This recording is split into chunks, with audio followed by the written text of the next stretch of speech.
Emily could see the calculations happening in real time. Who would move first? Who would exploit this? How fast the news would spread that Adrian Volkov had been humiliated in front of everyone who mattered. She should leave. This wasn't her problem. She'd done her job, and what happened now was between the groom and his disaster of a bride. But something kept her rooted in place, watching the scene unfold with the sick fascination of someone witnessing a car crash in slow motion. Then Adrian lifted his head and looked directly at her. Emily's breath caught. She'd seen him before, obviously, had coordinated with him during planning meetings, had watched him navigate his own wedding preparations with the same ruthless efficiency he probably brought to his business dealings. But she'd never been the focus of his attention like this. His eyes were dark and sharp and completely devoid of whatever she'd expected to see. No vulnerability, no plea for help, just assessment. He beckoned her forward. Emily's feet moved before her brain caught up. She crossed the cathedral floor with her clipboard still clutched against her chest like a shield, hyper-aware of every eye that turned to track her movement. When she reached the altar, Adrian looked up at her with an expression that could have been carved from marble. "What's your name?" he asked. "Emily Carter?" Her voice came out steadier than she felt. "I'm the event planner." "I know what you are." He studied her face with an intensity that made her want to step back. "Are you married?" The question was so unexpected that Emily almost laughed. "No." "Engaged? In a relationship?" "No." She had no idea where this was going, but her heart was starting to hammer against her ribs in a way that suggested her instincts knew something her conscious mind hadn't caught up to yet. Adrian's gaze swept over her once, cataloging and dismissing in the same moment. White blouse, black slacks, hair pulled back in a professional bun. Nothing remarkable. Nothing that would draw attention in any direction. Perfect. "How much do you make in a year?" he asked. Emily blinked. "I don't think that's..." "Ballpark." 60,000. It came out defensive. "Plus commission on events." "I'll pay you $5 million, Adrian said. "All you have to do is marry me. Right now. In front of everyone here." The world tilted sideways. Emily heard the words, understood them individually, but couldn't make them fit together into anything that made sense. "What?" "You heard me?" Adrian's voice was flat, businesslike.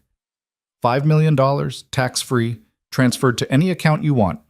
In exchange, you put on a dress, walk down that aisle, and say 2 words when the priest asks his question. Emily's mouth had gone dry. "You're serious?" "Do I look like I'm joking?" He didn't. That was the problem.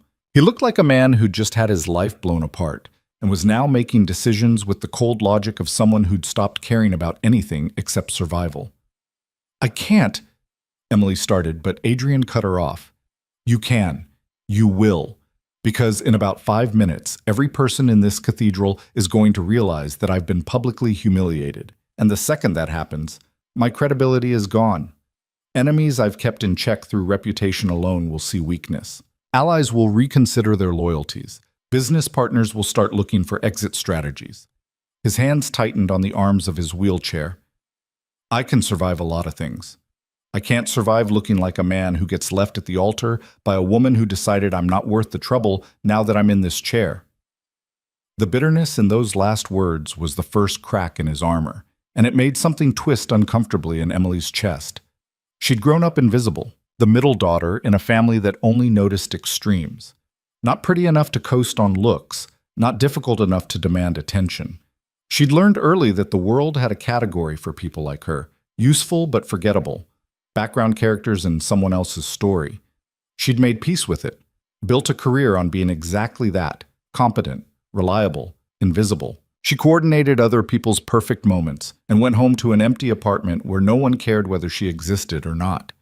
But this man was offering her $5 million to step into the spotlight in the most spectacular way possible. "They'll know it's fake," Emily said. Her voice sounded distant, like it belonged to someone else. "Everyone will know you just grabbed a random woman because your bride ran away." "Of course they'll know." Adrian's expression didn't change. "That's the point. I'm not trying to convince anyone this is a love match. I'm showing them that I don't break. That when someone tries to destroy me, I adapt. I find a solution, and I do it without hesitation or apology. By marrying your event planner. By marrying someone who has nothing to do with my world and therefore nothing to gain from betraying me. He leaned forward slightly. You want to know why you? Because you're nobody. You have no connections to my business, no history with my enemies, no reason to care about the politics that just blew up my wedding. You're exactly what I need right now, a blank slate I can control. It should have stung. Maybe it did, somewhere under the shock. But Emily had spent her whole life being nobody to people who mattered, and at least Adrian was honest about it. At least he was offering her something in return. What happens after? She asked. After the ceremony? We play our parts. You move into my house, attend functions as my wife, maintain appearances. The marriage lasts 1 year. At the end of 12 months, we divorce quietly. You walk away with your money and your life intact. I'll have stabilized my position by then. And if I say no? For the first time, something almost like humor flickered across Adrian's face. Then you go back to planning weddings for $75 an hour while I figure out plan B. But you're not going to say no, Emily Carter, because I can see it in your eyes. You're already calculating what $5 million could buy you. Freedom, security, a way out of whatever small life you've been living. So stop pretending you're going to walk away from this. He was right. That was the worst part. Emily could already feel her resistance crumbling under the weight of what he was offering. She'd spent 28 years being careful, being responsible, being exactly what people expected. She'd played by every rule and had nothing to show for it except a string of jobs that paid the bills and relationships that fizzled out when men realized she wasn't interesting enough to fight for. This was insane. Reckless. Exactly the kind of decision she'd spent her life avoiding. Okay, Emily heard herself say. I'll do it. Adrian's expression didn't change, but something shifted behind his eyes. Relief, maybe, or just satisfaction at having correctly read her desperation. He turned his wheelchair toward the front row, where 3 men sat watching the exchange with varying degrees of alarm. Marcus, Adrian called. The largest of the 3, a man who looked like he could break someone in half without much effort, stood immediately. Boss? Find a wedding dress. I don't care where you get it. Something that fits her? You have 10 minutes. Marcus didn't question it, just nodded and disappeared toward the back of the cathedral with 2 other men following. Emily watched them go with a surreal sense of detachment. This was happening. She'd just agreed to marry a man she didn't know in front of an audience of criminals because he'd offered her enough money to change her life. Take that off, Adrian said, nodding at her clipboard. You look like you're about to take notes on my wedding instead of participating in it. Emily set the clipboard down on the altar with hands that had started to shake. I don't know what I'm doing. Good. Neither does anyone else right now. Just follow my lead. He caught her wrist before she could step away, his grip firm but not painful. One more thing. When we're in public, you call me Adrian, not Mr. Volkov, not boss. We're selling the idea that this was a choice, not a transaction. Understood? Emily nodded. Her wrist felt warm where his fingers pressed against her pulse. The next 10 minutes passed in a blur. Marcus returned with a dress. White, simple, probably meant for one of the bridesmaids based on the style. It fit badly, too tight in the shoulders and too loose in the waist. But when Emily looked at herself in the small mirror in the bridal suite, she barely recognized the woman staring back. She looked terrified, which was accurate. Vivian appeared in the doorway, arms crossed. You're actually doing this? Apparently. Emily tried to smooth down the dress, but her hands wouldn't stop shaking. You know he's only using you, right? The second this stops being convenient, you're gone. I know. And you're okay with that? Emily met Vivian's gaze in the mirror. He's paying me $5 million to wear a dress and say I do.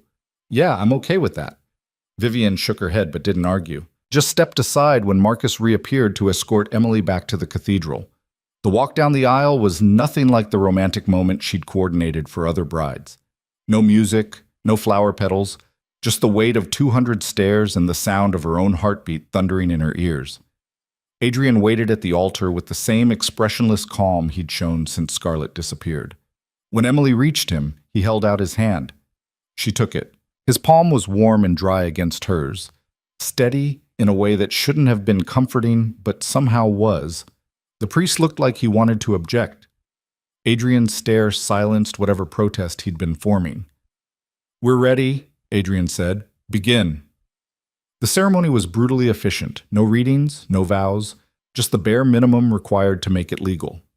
When the priest asked if she took Adrian Volkov to be her lawfully wedded husband, Emily's voice came out stronger than she expected. "I do." Adrian's response was quieter. "I do."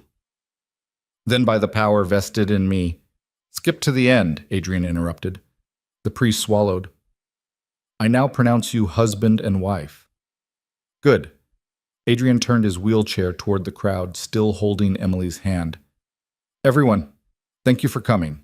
There's been a change in today's arrangements, as you've obviously noticed. This is Emily, my wife. If anyone has a problem with that, feel free to leave now." No one moved. The silence was absolute. Adrian's expression hardened. "Excellent. Marcus, make sure the reception proceeds as planned. I'm sure our guests are hungry after all this entertainment." He released Emily's hand and rolled toward the side exit without looking back. Emily stood frozen at the altar, suddenly hyper-aware that she'd just married a stranger in front of a room full of people who probably carried guns to weddings. Marcus touched her elbow gently. "Come on, Mrs. Volkov. You're supposed to follow him." Mrs. Volkov. The name felt like someone else's. Emily gathered the ill-fitting dress and hurried after Adrian. She caught up to him in the corridor leading to the cathedral's private rooms. He'd stopped by a window, staring out at the New York skyline, with an expression that was finally devastatingly human. "Are you okay?" Emily asked. Wrong question. Adrian's mask slammed back into place so fast she almost missed the moment of vulnerability. "I'm fine." He didn't look at her. "The car will take you to my house. Marcus will show you to your room. Stay there until someone comes to get you for the reception. Don't talk to anyone. Don't answer questions. If anyone asks, we've been seeing each other quietly for months. Scarlett was a political arrangement that fell through. This," he gestured between them, "is what I wanted all along." "And people will believe that?" "No." Adrian finally turned to face her. "But they'll accept it because the alternative is admitting they watched me get humiliated, and no one in that room wants to be on record as having witnessed that. So they'll play along. And so will you." Emily wanted to argue, wanted to push back against the cold calculation in his voice, but she'd made her choice when she said, "I do," and Adrian Volkov didn't seem like the kind of man who allowed for takebacks. "Understood," she said. "Good."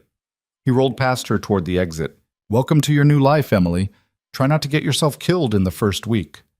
The house was a fortress disguised as a mansion. Emily stared up at it from the back seat of Adrian's car, a sleek black sedan with bulletproof windows, because apparently that was just a standard feature in his world, and tried to process the fact that this was now where she lived. As if she'd somehow earned the right to occupy space in this monument to wealth and power by standing at an altar for 5 minutes and promising herself to a man who'd barely looked at her since. Marcus opened her door. "Mrs. Volkov, please don't call me that." The words came out more desperate than she intended. His expression softened slightly. "It's what you are now. Better get used to it." The interior of the house was exactly what Emily expected. All dark wood and expensive art, and the kind of furniture that probably cost more than her annual salary.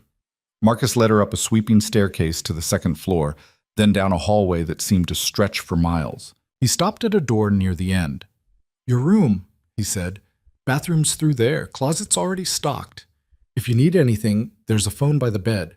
Dial 0 for household staff. The reception starts in 2 hours. Someone will come help you get ready." Emily stepped inside. The room was beautiful in the impersonal way of expensive hotels. King bed, floor-to-ceiling windows overlooking manicured gardens, sitting area with a couch that looked like no one had ever sat on it. Her suitcase from this cathedral was already waiting by the closet. Someone had unpacked it. Her clothes, cheap, practical, wrong for this place, were hanging next to designer pieces she'd never chosen. "Marcus?" she called before he could leave. "Where does Adrian sleep?" "East wing? Opposite side of the house?" Marcus studied her face. "You expected something different?" "I don't know what I expected." That was the truth. Emily had signed up for a contract marriage, not a real one, but some part of her had assumed there would be proximity. Shared space. something that made this feel less like she'd been installed in a guest room and forgotten.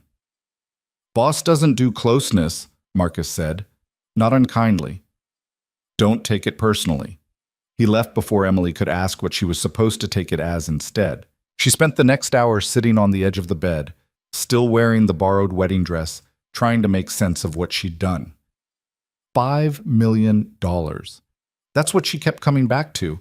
Enough money to never worry about rent again, to start over somewhere new if she wanted, to stop being invisible not because someone finally noticed her, but because she could afford to make herself impossible to ignore.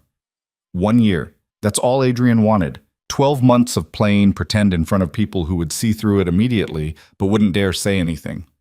She could do that. She'd spent her whole life pretending to be fine, pretending to be content, pretending she didn't mind being overlooked. This was just another version of the same performance. Except this time, she was getting paid.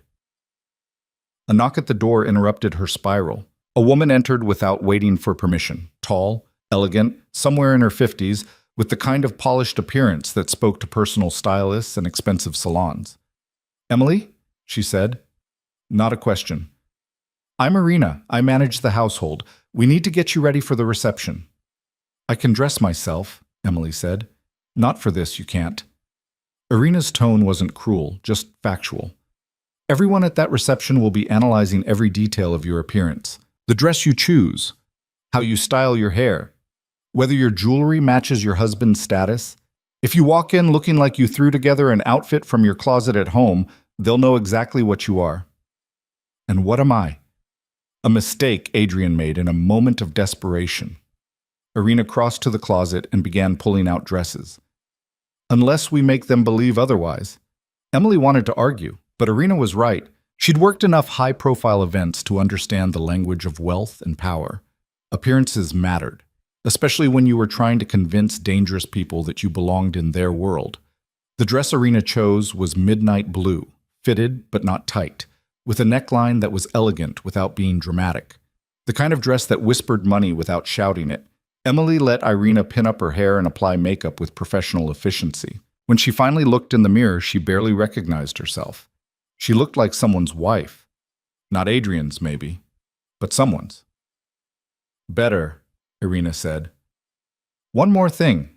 She produced a ring box. Inside was a wedding band, simple, platinum, with a single diamond that caught the light like a trapped star. Emily stared at it. "Adrian sent it up," Irina explained. "He's already wearing his." Of course he was. Because Adrian Volkov thought of everything, even the details that made a fake marriage look real. Emily held out her hand and let Irina slide the ring onto her finger. It fit perfectly. She didn't want to think about how he'd known her ring size. The reception was held in the mansion's ballroom, because apparently Adrian's house had a ballroom. Emily entered on Marcus's arm since Adrian was already inside, and the conversation died the second she appeared. 200 faces turned to assess her. 200 minds calculating whether she was a threat, an opportunity, or just another woman foolish enough to think she could survive Adrian Volkov's world. Adrian sat at the head table, watching her approach with an expression that gave away nothing. He changed into a different suit, this one even more expensive, if that was possible. The wedding band on his left hand matched hers. "You look acceptable," he said when she reached him. "Thank you. You look like you'd rather be literally anywhere else." Something almost like amusement flickered across Adrian's face. "Get used to that. I feel that way most of the time." He gestured to the seat beside him. "Sit. Smile. Don't volunteer information. If someone asks you a direct question, keep your answer short and boring. Understood?" Emily sat. "Do I get to eat, or is that against the rules too?" "Eat. You'll need your energy." The meal was excruciating. Person after person approached their table to offer congratulations that sounded more like interrogations. Emily stuck to Adrian's script. Yes, they'd been seeing each other quietly for months. Yes, she knew this was sudden. Yes, she was very happy. The lies came easier than she expected, maybe because they weren't that different from the ones she'd been telling herself for years. "I'm fine. I'm content. This is enough." Halfway through dinner, a woman appeared at their table. Beautiful, cold, wearing a red dress that probably cost more than Emily's car. Her smile was razor sharp. "Adrian," she said, "congratulations. I had no idea you were seeing someone. How surprising. Adrian's expression didn't change. Julia, thank you for coming. I wouldn't have missed it. Julia's gaze slid to Emily like a scalpel. You must be the new Mrs. Volkov. I don't believe we've met. Emily, she said, keeping her voice steady. Emily. Julia drew out the name. And what do you do, Emily, when you're not marrying into one of New York's most powerful families? I plan events. How appropriate. Julia's smile sharpened. I'm sure you'll find plenty to plan in your new position. Adrian does love his parties. There was something underneath the words. A history Emily didn't understand. She glanced at Adrian, but his face was a mask. Is there something you want to say, Julia? Adrian asked quietly. Only that Scarlett sends her regards. Julia's voice dropped. She wanted me to tell you she hopes you and your little replacement are very happy together.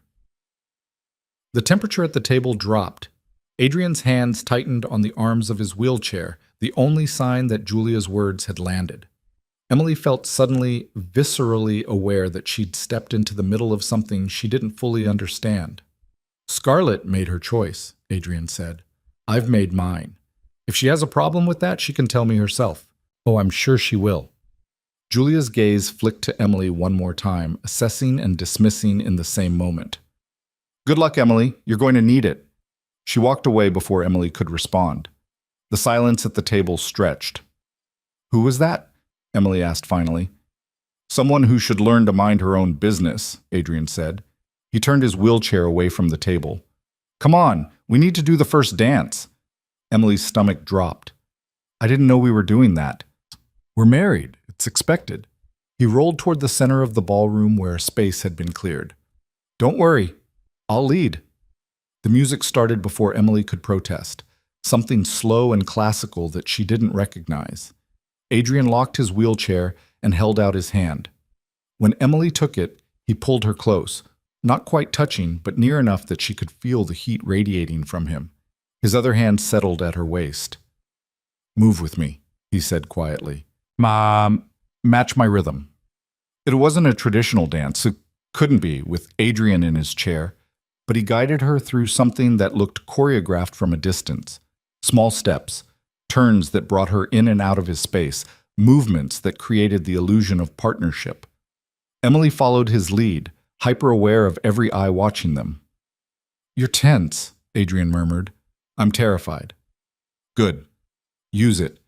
Fear makes you careful. Careful keeps you alive. That's not comforting. It's not supposed to be. His hand tightened slightly at her waist. You're doing fine. Just don't trip. That would undermine the whole thing. Emily almost laughed. Would have, if the situation wasn't so surreal. Dancing with her husband of 3 hours while 200 criminals pretended this was a love match instead of a desperate grab for control. When the song ended, Adrian released her immediately.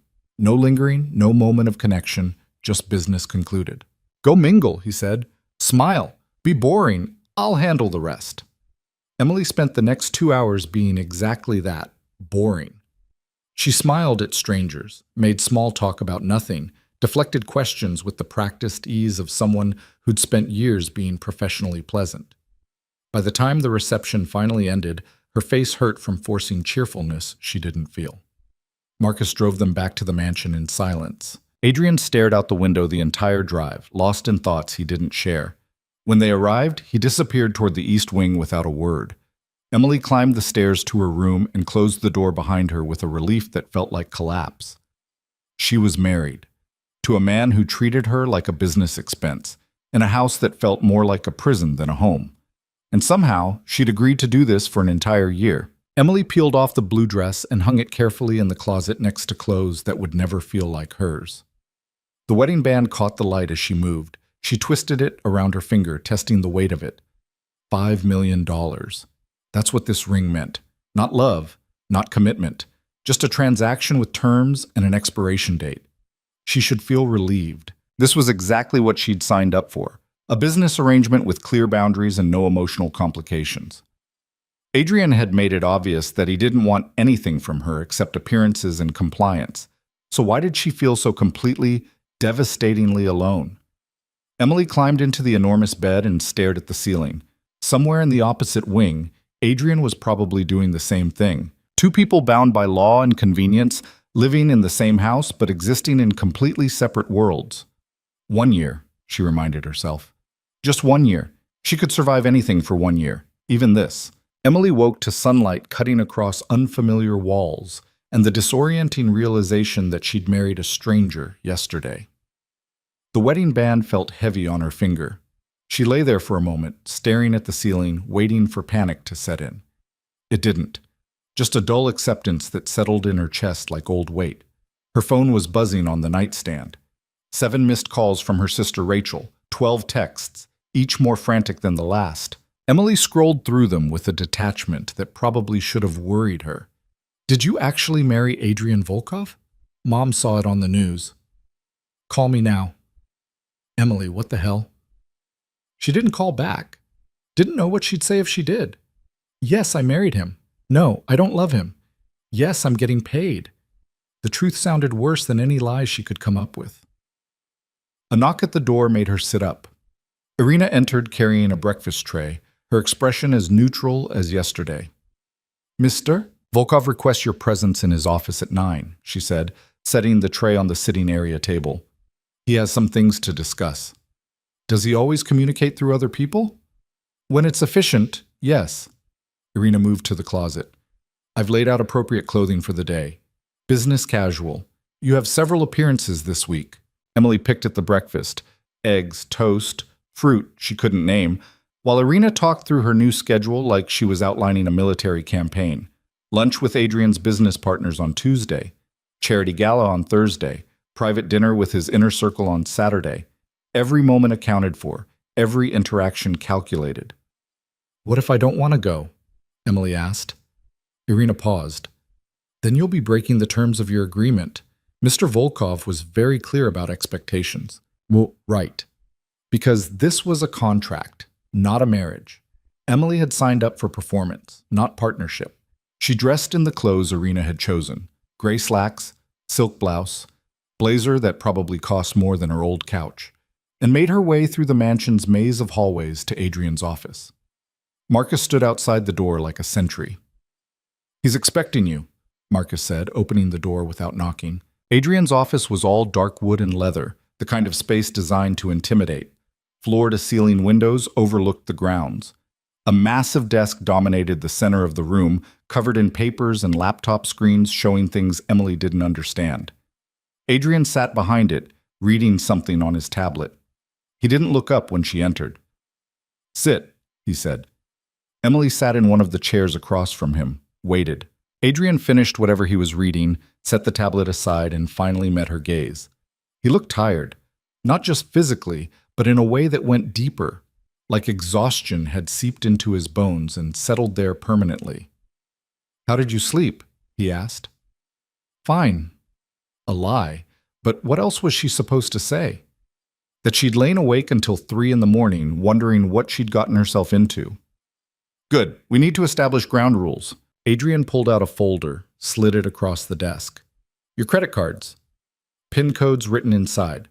You have a monthly allowance of $50,000 for personal expenses. Clothes, whatever you need to maintain appearances. Don't buy anything that makes me look cheap. Emily opened the folder. 3 black credit cards, each one heavier than her old debit card had been. $50,000 a month. She'd been living on $4,000. What happens if I spend more? She asked. Don't. But if I do? Adrian's expression didn't change. Then we'll have a conversation about consequences. I doubt you'll enjoy it. Emily set the folder down. Anything else? Several things. Adrian leaned back in his wheelchair. First, this house has rules. You don't enter my wing without invitation. You don't speak to the press under any circumstances. If someone approaches you, you refer them to my media team. You don't discuss our arrangement with anyone. Not your family, not friends, no one. As far as the world is concerned, we're a legitimate couple. Even though everyone knows we're not. Especially because everyone knows we're not. The game only works if we commit to it completely. His fingers drummed against the armrest. Second, public appearances. You'll attend events with me as needed. You'll smile, you'll be charming, You'll give the impression that you're exactly where you want to be. I don't care if you're miserable. I don't care if you hate every second. You will not embarrass me. I wouldn't vupple. Third, Adrian continued, cutting her off. Physical boundaries. We're married on paper, not in practice. I won't touch you beyond what's necessary for appearances. You won't touch me. We maintain separate rooms, separate lives. This is a business arrangement. Keep it that way. Something cold settled in Emily's stomach. She'd expected distance, but hearing it stated so bluntly made it real in a way that yesterday's chaos hadn't. She was married to a man who'd just outlined exactly how much space he planned to keep between them. Understood, she said quietly. Good. Adrian pushed another folder across the desk. These are non-disclosure agreements. Sign them. They cover everything. Our arrangement, my business, anything you might see or hear while you're here. Violation results in legal action and forfeiture of your payment. Emily flipped through the pages. Dense legal language that basically said if she talked, she'd lose everything. She should probably have a lawyer review this, should probably take time to think it through. But she'd already said yes at the altar. This was just making it official. She signed. Adrian took the papers back, barely glanced at them. Marcus will be your security, anywhere you go outside this house. He goes with you, non-negotiable. I don't need a bodyguard. You married me. Yes, you do. He closed the folder. You're dismissed. Emily stood, then hesitated. Adrian? What? Is this really what you want, living like this? For a moment, something flickered across his face, something raw and unguarded. Then it was gone, buried under the same cold mask he'd worn since the altar. What I want stopped mattering a long time ago, Adrian said. This is what works. That's all that matters now. Close the door on your way out. Emily left before she could say something stupid like, I'm sorry, or this doesn't have to be so cold, because Adrian had made his position clear. She was an employee, a tool, something useful but fundamentally replaceable. She wandered the mansion for a while after that, trying to map out her new prison. The house was massive, 30 rooms at least, probably more. Gym, library, indoor pool, spaces she didn't have names for. Staff moved through the halls like ghosts, nodding politely but never stopping to talk. Emily felt like an intruder in her own home. She found the library by accident and stopped in the doorway. Books lined every wall, floor to ceiling, the kind of collection that came from actually reading rather than decorating. Emily ran her fingers along the spines, first editions mixed with paperbacks, classics next to contemporary fiction. No organization she could identify. Just books collected over time by someone who loved them. Those are mine, Emily spun. Adrian had appeared in the doorway, silent despite the wheelchair. He moved into the library with the ease of someone who knew every inch of the space. I didn't mean to intrude, Emily said. You're not. Technically, everything in this house is yours now too, community property. His tone suggested he found that fact deeply annoying. He rolled to one of the shelves, pulled down a worn paperback. You like to read? When I have time. You have time now. Adrian held out the book. Take it. Emily looked at the cover. Crime and Punishment. The spine was cracked, pages dog-eared. Someone had read this dozens of times. Why this one? She asked. Because it's about guilt and redemption. Seemed appropriate. Adrian turned his chair toward the door. Lunch is at 1. Irina will show you to the dining room. Try not to be late. I hate waiting. He left before Emily could respond. She stood there holding the book, trying to figure out what had just happened. Was that kindness? Connection? Or just Adrian being efficient, giving her something to do so she wouldn't bother him? She took the book back to her room and tried to read, but the words wouldn't stick. Her mind kept circling back to the morning's conversation. The rules, the boundaries. The careful construction of a marriage that was designed to keep them as separate as possible while looking united to everyone else. This was going to be a very long year. Lunch was excruciating. Emily sat across from Adrian in a dining room that could have seated 20, eating food she couldn't taste while he worked through emails on his phone. Neither of them spoke. The silence pressed down like physical weight. Do we have to do this every day? Emily asked finally. Adrian looked up. Do what? Sit here.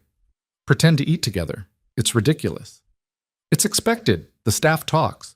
Word gets around if we're never seen together. He went back to his phone. You'll get used to it. What if I don't want to get used to it? Then you're going to have a miserable year. Adrian set the phone down, giving her his full attention for the first time since she'd sat down. What did you expect, Emily? That we'd become friends? That this would be easy? I expected basic human interaction.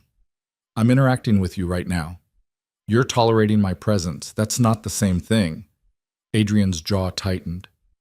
You want interaction? Fine, tell me about yourself. Where did you grow up? What's your family like? What do you do for fun when you're not planning events? The questions came rapid fire, almost aggressive, like he was proving a point rather than actually wanting to know. Connecticut, Emily said. Middle-class suburb. 2 sisters, both more successful than me. Parents who are very confused about why I just married someone they've never met. And I don't really have hobbies. I work. That's mostly it. Sounds lonely. Says the man who lives in a mansion by himself and just married a stranger to avoid looking weak. The words came out harsher than Emily intended. She waited for Adrian to explode to put her back in her place. Instead, he smiled. Actually smiled, and it transformed his face into something almost human. Fair point, he said. We're both lonely people playing pretend. At least we're honest about it. Are we? Because I think we're both pretending really hard that this is fine. Adrian's smile faded. It has to be fine. There's no other option. He pushed back from the table. I have meetings this afternoon. Marcus will take you shopping. You need a wardrobe appropriate for your new position. I have clothes. You have clothes appropriate for event planning, not for being my wife. There's a difference. He headed toward the door, then paused. Emily? Yeah? You asked what I want earlier in my office. Adrian's back was to her, shoulders rigid. I want to stop feeling like I'm performing every second of every day. I want to be more than this chair and the things people expect from me. But wanting doesn't change reality, so I stopped wanting and started surviving. You should do the same. He left before Emily could find words. She sat alone in the dining room, surrounded by wealth and emptiness, and wondered if Adrian was right. Maybe wanting was dangerous. Maybe survival was all that mattered. The thought was more depressing than the wedding had been. Shopping with Marcus was surreal. He drove Emily to stores she'd never been able to afford, stood quietly, while sales associates pulled dresses and shoes and accessories she couldn't imagine wearing. Everything was designer. Everything cost more than her rent used to. Marcus paid without blinking, loading bags into the car like this was completely normal. Does Adrian always spend money like this? Emily asked on the drive back. Money's not real to him, Marcus said. It's just a tool. You need clothes to do your job. He's providing the tools. My job? You mean being his wife? Yeah. Marcus glanced at her in the rearview mirror. Look, I've worked for Adrian for 8 years, since before the accident. I know he seems cold, detached, but he's not. Marcus stopped, choosing words carefully. He's not cruel. He's just been hurt too many times to risk it again. By Scarlett? By everyone. Marcus turned onto the private drive leading to the mansion. People see the power, the money, the reputation. They don't see the man. Scarlett claimed she did, but the second things got hard, she ran. You're the third person to do that to him. First his parents, then his business partner, then her. So yeah, he's got walls, but they're there for a reason. Emily absorbed that. 3 betrayals, each one cutting deeper than the last. No wonder Adrian treated her like a potential threat rather than a partner. I'm not going to hurt him, she said quietly. You sure about that? Marcus met her eyes in the mirror. Because from where I'm sitting, you already are. Every time you treat this like a prison sentence instead of a marriage. Every time you remind him this is temporary. He knows it's not real. But having it confirmed constantly probably doesn't feel great. The words hit harder than Emily expected. She'd been so focused on her own discomfort, her own displacement, that she hadn't considered how her attitude might be affecting Adrian. He'd married her out of desperation, yes. But he'd still married her, still brought her into his home, still gave her access to a life she couldn't have imagined, and she'd been treating it like a punishment. I don't know how to do this, Emily admitted. I don't know how to be what he needs. Then figure it out, Marcus said, because you signed up for this. And Adrian's got enough people in his life who disappoint him. Don't be another one. That night, Emily couldn't sleep. She lay in bed staring at the ceiling, thinking about Marcus's words, about Adrian's walls, about the fact that she'd agreed to a year of this and 3 days in, she was already failing at the one thing he'd asked for. Don't embarrass him. Around midnight, she gave up on sleep and wandered downstairs. The house was dark except for security lights casting long shadows across marble floors. Emily found herself heading toward the library, drawn by the promise of distraction. The light was on when she got there. Adrian sat by the window, reading, a glass of something amber beside him. He looked up when she entered, expression unreadable. "Can't sleep?" he asked. "Something like that." Emily hesitated in the doorway. "I can leave if you want privacy." "I'm in the library. Privacy's not really the priority." Adrian gestured to the other chair. "Sit if you want." Emily sat. They stayed like that for a while, not talking, just existing in the same space.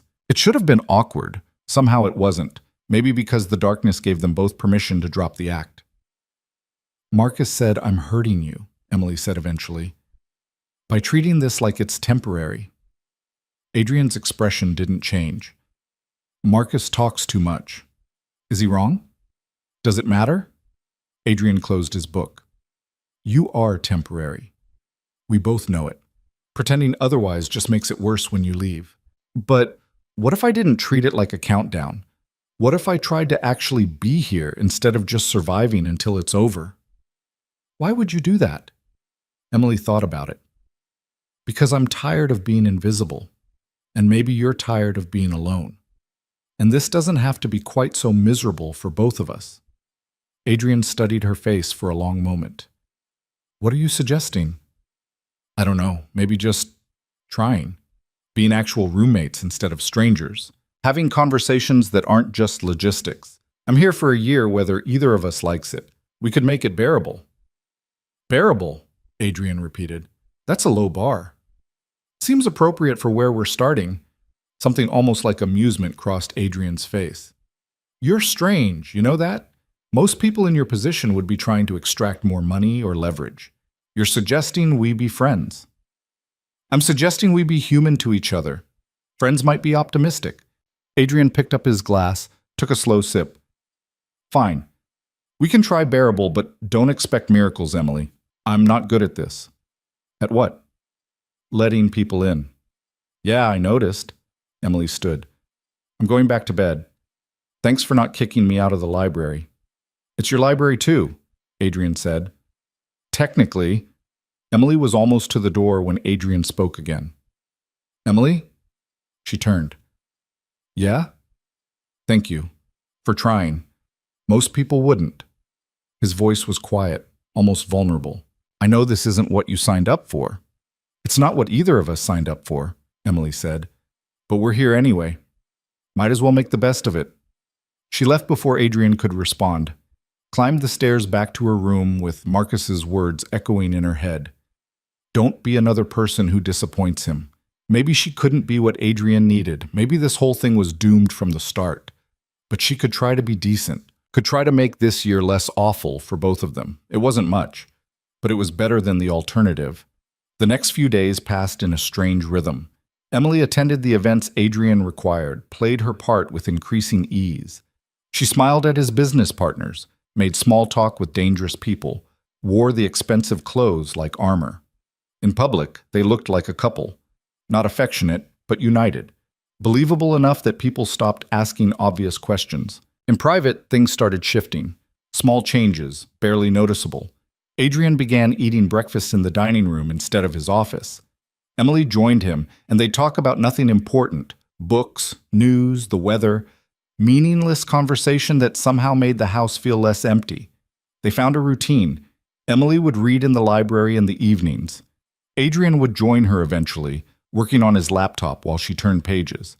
They didn't talk much during those hours. Didn't need to. Just being in the same space felt like progress. Thursday came too fast. The charity gala was being held at one of Manhattan's oldest hotels, the kind of place that dripped old money and older power. Emily spent the afternoon getting ready under Irina's supervision, hair styled into something elegant, makeup professionally applied, dress that probably cost more than her car used to be worth.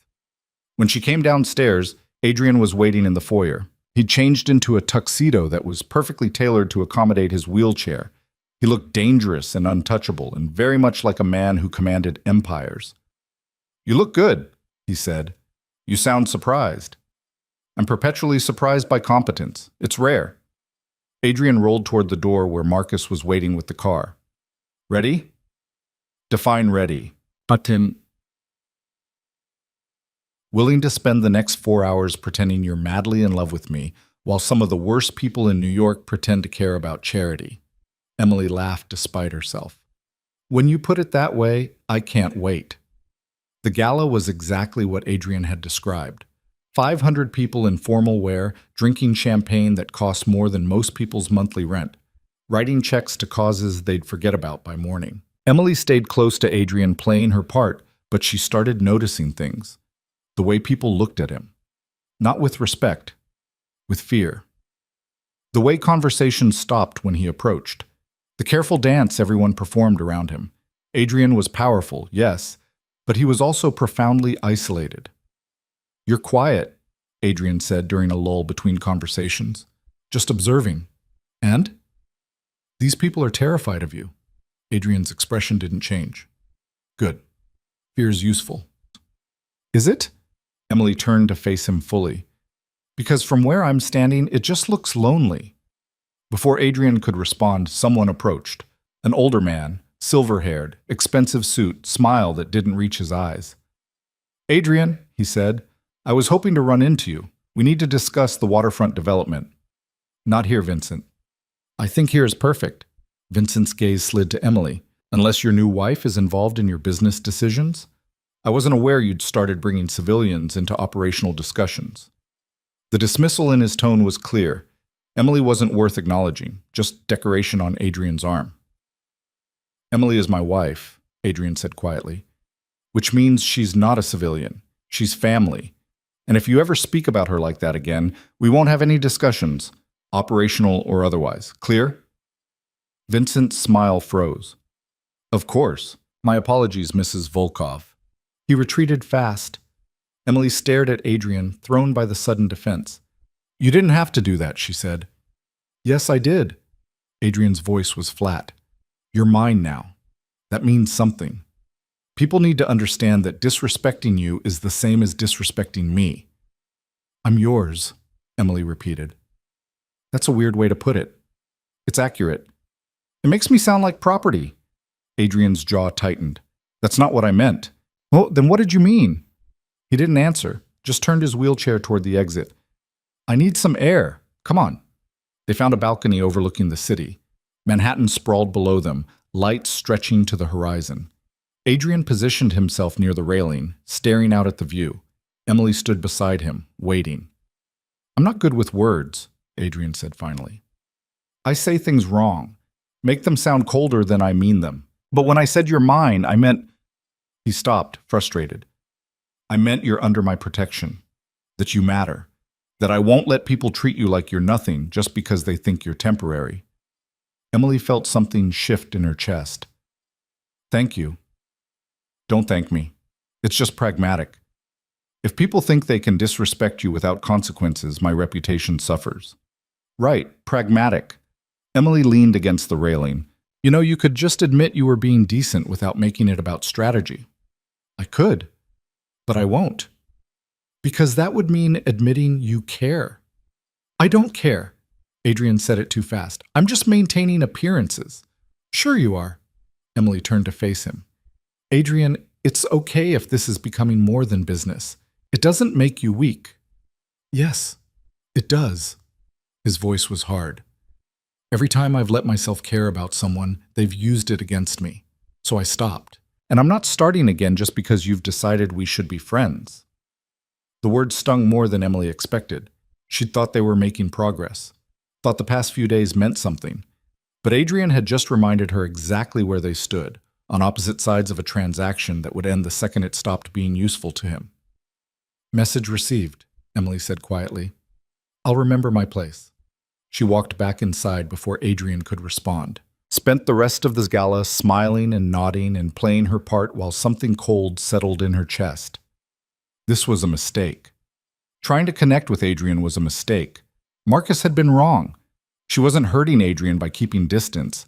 She was protecting herself from someone who'd made it abundantly clear he didn't want anything real. The drive home was silent. Adrian stared out the window. Emily did the same. When they arrived at the mansion, she headed straight for her room without saying goodnight. She was halfway up the stairs when Adrian called out, "Emily, wait." She stopped but didn't turn around. "I'm sorry," Adrian said. "That came out wrong. I didn't mean—" He exhaled roughly. "I don't know how to do this, any of this. You're trying to make things better, and I keep pushing you away because that's all I know how to do anymore." Emily turned slowly. Adrian sat at the bottom of the stairs, looking up at her with an expression that was finally devastatingly honest. "I'm scared," he admitted, "of letting you matter, of forgetting this is temporary, because when you leave, it's going to hurt, and I don't think I can survive that again. So I keep you at a distance. I say things I don't mean. And I'm sorry. You don't deserve that." Emily came back down the stairs, sat on the step beside his wheelchair, so they were at eye level. "I'm scared too," she said, "of becoming someone you tolerate instead of someone you chose, of spending a year being invisible in your life, of walking away with money but nothing else. So maybe we're both terrified of the same thing." "What thing?" "That this might actually become real, and real things can hurt you." Adrian was quiet for a long moment. Then he reached out and took her hand. His palm was warm against hers, steady in a way she hadn't expected. "Bearable," he said. "That's what you offered. Maybe we can aim for that. Not real, not fake, just bearable. Together." Emily squeezed his hand. "Together sounds good." They sat like that for a while, holding hands at the bottom of a staircase in a mansion that felt slightly less empty than it had that morning. It wasn't romance, wasn't even friendship yet, but it was something. A crack in Adrian's walls, a reason for Emily to stay instead of just surviving. Maybe bearable was enough for now. The shift between them was subtle at first. Small changes that could have been coincidence if Emily wasn't paying attention. Adrian started asking her opinion on things that didn't matter. What to order for dinner, whether the library needed better lighting, if the new security system was overkill. Questions that suggested he valued her input, or at least didn't mind hearing it. Emily stopped treating the mansion like a hotel she was trapped in and started making it feel less sterile. She moved books around in the library, organizing them by genre instead of whatever chaotic system Adrian had been using. Put fresh flowers in the dining room because the space was too cold without them. Small acts of claiming territory that Adrian never commented on but also never undid. 2 weeks after the gala, Emily woke to shouting from somewhere in the house. She pulled on a robe and followed the noise to Adrian's wing, the space she'd been explicitly told not to enter without invitation. The door to what looked like a private gym was open. Inside, Adrian was alone, trying to pull himself up on parallel bars while his wheelchair sat empty a few feet away. He made it halfway before his arms gave out, and he crashed down hard. The sound of his body hitting the mat made Emily flinch. "Damn it!" Adrian's voice was raw with frustration. He tried again, got maybe 3 inches higher, fell again. "Damn it, damn it!" Emily should have left, should have respected his privacy. Instead, she walked in. "How long have you been doing this?" she asked. Adrian's head snapped up. His face was flushed, hair stuck to his forehead with sweat, eyes wild with something between rage and humiliation. "Get out!" "How long, Adrian?" "I said get out!" He tried to pull himself up again, failed, slammed his fist into the mat. "I don't need an audience for this." Emily crossed to where his wheelchair sat and rolled it closer. "You've been at this for hours, haven't you?" "What does it matter?" "It matters because you're going to hurt yourself." She positioned the chair beside him. "Come on, let me help you up." "I don't need your help." Adrian's voice cracked. "I don't need anyone's help. I can do this myself." "Okay, then do it." Adrian glared at her, then turned back to the bars, pulled himself up with everything he had, made it a foot off the ground before his arms started shaking. He held for maybe 5 seconds before gravity won and he fell again, harder this time. The sound that came out of him wasn't quite a scream, more like something breaking. Emily knelt beside him. "Adrian, don't." He turned his face away from her. "Don't look at me like that, like I'm pathetic." "I don't think you're pathetic. I think you're hurting yourself because you're too stubborn to admit this is hard." "It shouldn't be this hard." Adrian's voice dropped to something barely audible. It's been 2 years. 2 years and I still can't. He stopped, jaw clenched so tight Emily thought he might crack teeth. I used to be able to do anything. Run, fight, control every situation I walked into. And now I can't even stand up without help. Can't walk across a room. Can't be the man I was. So be someone different. Adrian looked at her finally, eyes red-rimmed. What? You can't be who you were. That person doesn't exist anymore. So stop trying to resurrect him and figure out who you are now. Emily held his gaze. You're still powerful, still terrifying when you want to be, still running an empire from a wheelchair. That's not weakness. That's adaptation. You don't understand. You're right. I don't understand what you've been through, but I understand feeling like you're supposed to be someone you're not anymore. Emily sat down on the mat beside him. After my dad died, my mom kept setting his place at dinner for 6 months. Like if she just pretended hard enough, he'd come back. And I kept trying to be the daughter he wanted.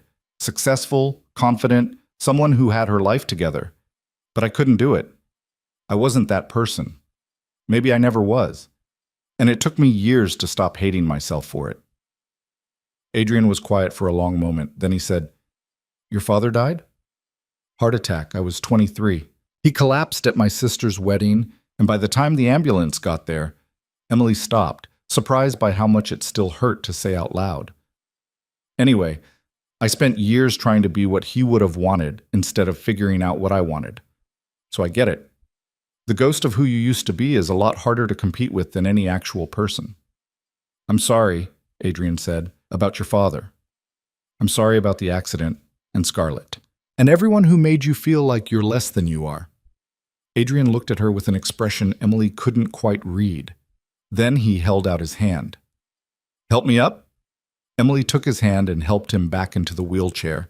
His weight was solid against her, and she was suddenly aware of how close they were, how his hand lingered in hers a second longer than necessary before he pulled away. Thank you, Adrian said quietly. For what? For not leaving. Most people would have. He rolled toward the door, then stopped. Emily, what you said about being someone different, how do you do that? How do you let go of who you were? Emily thought about it. I don't think you let go completely. You just stop measuring yourself against a person who doesn't exist anymore and start building from where you actually are. It's not dramatic. It's just daily, choosing present over past over and over until it becomes automatic. Sounds exhausting. It is, but it's better than the alternative.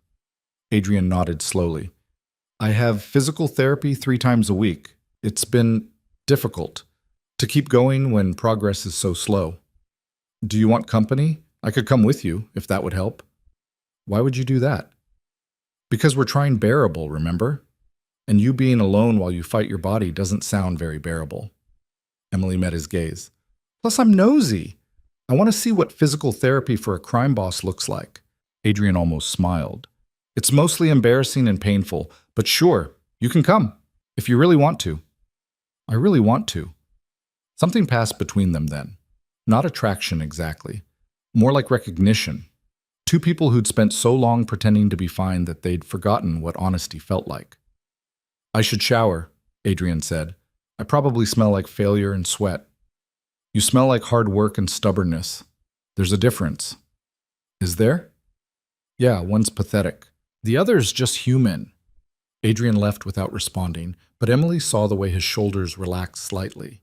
She stayed in the gym for a while after, looking at the parallel bars and the mats and the evidence of how hard Adrian had been pushing himself when no one was watching.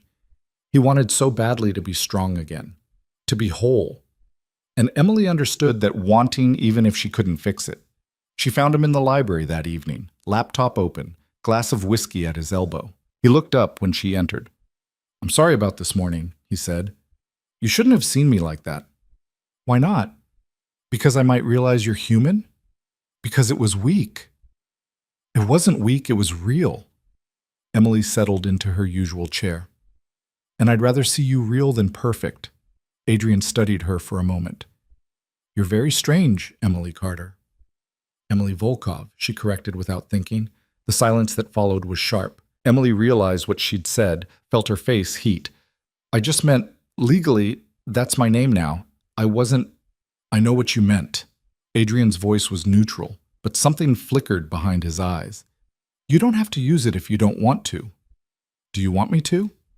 I want you to do whatever makes this bearable for you. Emily set down her book. Adrian, can I ask you something, and will you give me an honest answer? Depends on the question. What do you actually want from me? Not the public appearances or the contract terms. What do you want from this year? Adrian leaned back in his wheelchair. I want to not feel completely alone in my own house. I want someone who doesn't look at me like I'm either a monster or a tragedy. I want conversations that aren't about business or strategy or maintaining power. He paused. I want what you offered. Bearable. Maybe something close to normal, whatever that means. This normal's overrated, Emily said. But I can do close to normal. I think we're already doing it. Are we? Yeah, this. Right now, sitting in the same room, talking like people instead of strangers following a script. She pulled her knees up to her chest. It's nice. I like it. You like sitting in silence with a man who pays you to pretend to be his wife? I like sitting with someone who reads Dostoevsky for fun and gets angry at parallel bars and admits when he's scared. Emily met his gaze. The paying me part is honestly the least interesting thing about you. Adrian looked away first. You're making this complicated. How? By making me want things I shouldn't want. His voice was low. By being kind when I don't deserve it. By making me forget this is temporary. Emily's heart was suddenly beating too fast. What if it doesn't have to be temporary? Don't. Adrian's voice turned sharp. Don't do that. Don't make this into something it's not. I'm not. Yes, you are. You're confusing gratitude with something else. Or maybe you're just bored. But this isn't real, Emily. It can't be real. So stop pretending it could be. The words landed like blows. Emily stood, wrapped her arms around herself. Right, sorry. I forgot my place. That's not what I meant. Isn't it? She moved toward the door. You made the rules very clear, Adrian. Business arrangement, nothing more. I'll try to remember that. She left before he could respond. Made it to her room before the tears came, which was stupid. She had no right to cry. Adrian had been honest from the start about what this was. She was the one who'd started imagining it could be something different. Emily spent the next 3 days avoiding him. Took her meals in her room, skipped the library, attended the required public events, but left immediately after. Adrian didn't push, didn't ask what was wrong, just let the distance grow between them like it had been inevitable all along. On the 4th day, Marcus knocked on her door. Boss wants to see you, he said. His office. Now. Emily considered refusing, but that felt childish, and she'd been playing childish for long enough. She followed Marcus downstairs, prepared herself for whatever lecture Adrian had decided she needed. Adrian was at his desk, looking at something on his computer. He didn't look up when she entered. Sit, he said. Emily sat. Waited. Adrian finally turned to face her. I've been an ass, he said flatly. Is that an apology? It's a statement of fact. The apology is this. I'm sorry for what I said in the library, for pushing you away when you were trying to connect, for making you feel like your presence here is just transactional when it's... He stopped, jaw tight. When it's become more than that. Emily's breath caught. More than what? More than business, more than convenient. You've been here a month and you've already changed things, made this house feel less empty, made me feel less... Adrian stopped again, frustrated with himself. I don't have the words for this. I'm not good at this. Try anyway. I'm lonely, Adrian said finally.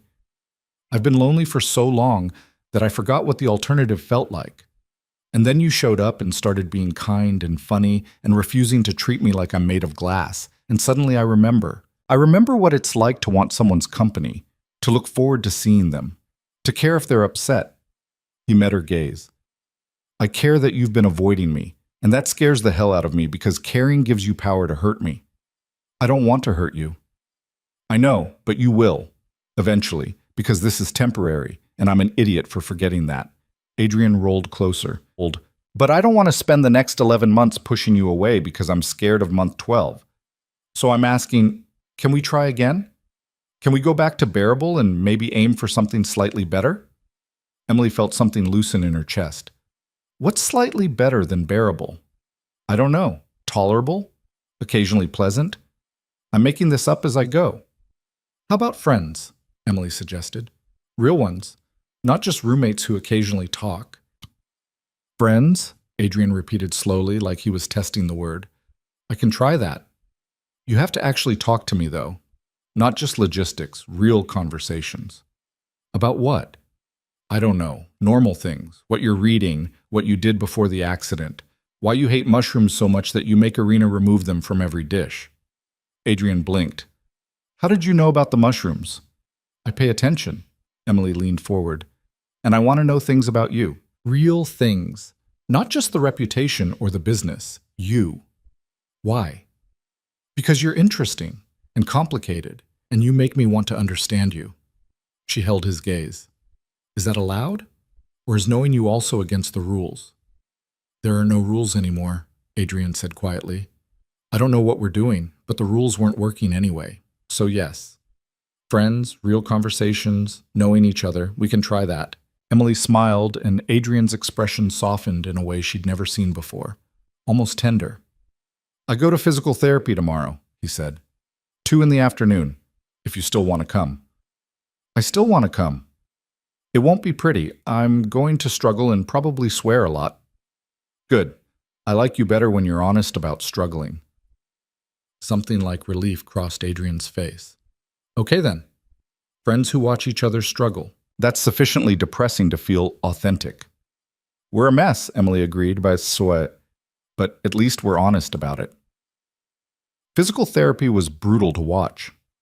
Emily sat in the corner of the facility while Adrian worked with a therapist named James, who pushed him through exercises that looked agonizing. Leg lifts that barely cleared the table, resistance work that left Adrian's hands shaking, balance exercises on a mat that ended with him flat on his back more often than not. But Adrian kept going, swearing, yes, frustrated, definitely. But he didn't quit. And every time he fell or failed, James just said, again, and Adrian did it again. On the drive home, Adrian was quiet. Emily didn't push, just let him sit with whatever he was feeling. Thank you for coming, Adrian said finally. Thank you for letting me. Did it bother you, seeing me like that? No, it made me respect you more. Emily turned to look at him. You could have given up. A lot of people would have. But you keep fighting even when progress is slow. That's not weakness. Feels like it sometimes. I know, but feelings aren't facts. Adrian almost smiled. You sound like James. He says that constantly. Smart man. They fell into easier routines after that. Emily went to physical therapy twice a week, sitting in her corner while Adrian worked. They had breakfast together every morning, talking about nothing important. Spent evenings in the library, sometimes reading, sometimes just talking until midnight about books and childhood and the specific ways their families had failed them. Adrian told her about growing up with parents who valued power over love, who'd raised him to be ruthless and then abandoned him when the accident made him less useful. About the business partner who'd tried to stage a coup while Adrian was in the hospital, thinking he was too weak to fight back. About Scarlett, who'd promised forever and delivered humiliation instead. Emily told him about being the middle daughter no one noticed, about her father's death and her mother's grief and the string of relationships that had fizzled because she'd never been quite interesting enough to keep someone's attention. About the loneliness of being professionally competent, but personally forgettable. You're not forgettable, Adrian said one night. They were in the library. Rain drummed against the windows. Emily had her feet tucked under her on the couch. Adrian sat across from her, whiskey in hand. That's nice of you to say, Emily replied. It's not nice. It's true. Adrian stopped, choosing words carefully. You're the kind of person who sneaks up on someone. At first glance, there's nothing obvious, nothing that demands attention. But then you start talking and suddenly you're the most interesting person in the room. You see things other people miss. You're kind without being soft, strong without being hard, and anyone who didn't notice that wasn't paying attention. Emily's throat felt tight. Adrian, I'm not finished. He set down his glass. You asked me once what I wanted from this year, and I told you bearable. But that was a lie. Or maybe it was true when I said it and stopped being true somewhere along the way. He met her gaze. I want you to stay. I am staying for 11 more months. No. I mean after. I want you to stay after the year is up. Adrian's voice was steady, but his hands betrayed him, gripping the arms of his wheelchair too tight. I know that wasn't the deal. I know you signed up for 12 months and a payout, but somewhere between the wedding and now, you became the best part of my day, and the thought of you leaving makes me feel like I'm about to lose something I didn't know I needed. Emily couldn't breathe. You're saying you want this to be real? I'm saying it already is real, at least for me, and I don't know what to do with that because I swore I wouldn't let anyone matter again, and you went and mattered anyway. Adrian's jaw tightened. So I'm asking, is there any possibility that you might want to stay? Not for the money, not because of the contract, but because you want to? Emily's heart was pounding so hard she thought it might crack ribs. She'd spent the last 6 weeks trying not to fall for Adrian while falling anyway, trying to keep distance while closing it, trying to remember this was temporary while hoping it might not be. I don't know, she said honestly. I don't know what I want. Adrian nodded slowly. Okay. That's it? Just okay? What do you want me to say? That I'll wait? That I'll keep hoping? He turned his chair toward the window. I'm not good at this, Emily. I don't know how to want something without trying to control it. So yes. Okay. You don't know. That's an answer. It's not the answer you wanted. No, but it's honest. I respect that. Emily stood, moved to where Adrian sat staring out at the rain. She put her hand on his shoulder, felt him tense under her touch. Ask me again in 6 months, she said quietly. Adrian turned to look at her. Why 6 months? Because right now I don't know if what I'm feeling is real or if it's just gratitude for being seen. I don't know if I love you or if I love the idea of you. And I won't do that to either of us. Pretend I'm sure when I'm not. She squeezed his shoulder. But in 6 months, I'll know. And whatever I feel then will be real. Can you live with that?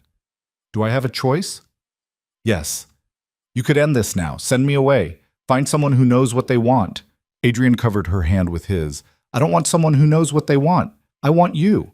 Uncertain and honest and trying to figure it out. So yes. 6 months. I can wait that long. Emily bent down and kissed his forehead before she could stop herself. Adrian went completely still. When she pulled back, his eyes were wide. What was that? He asked.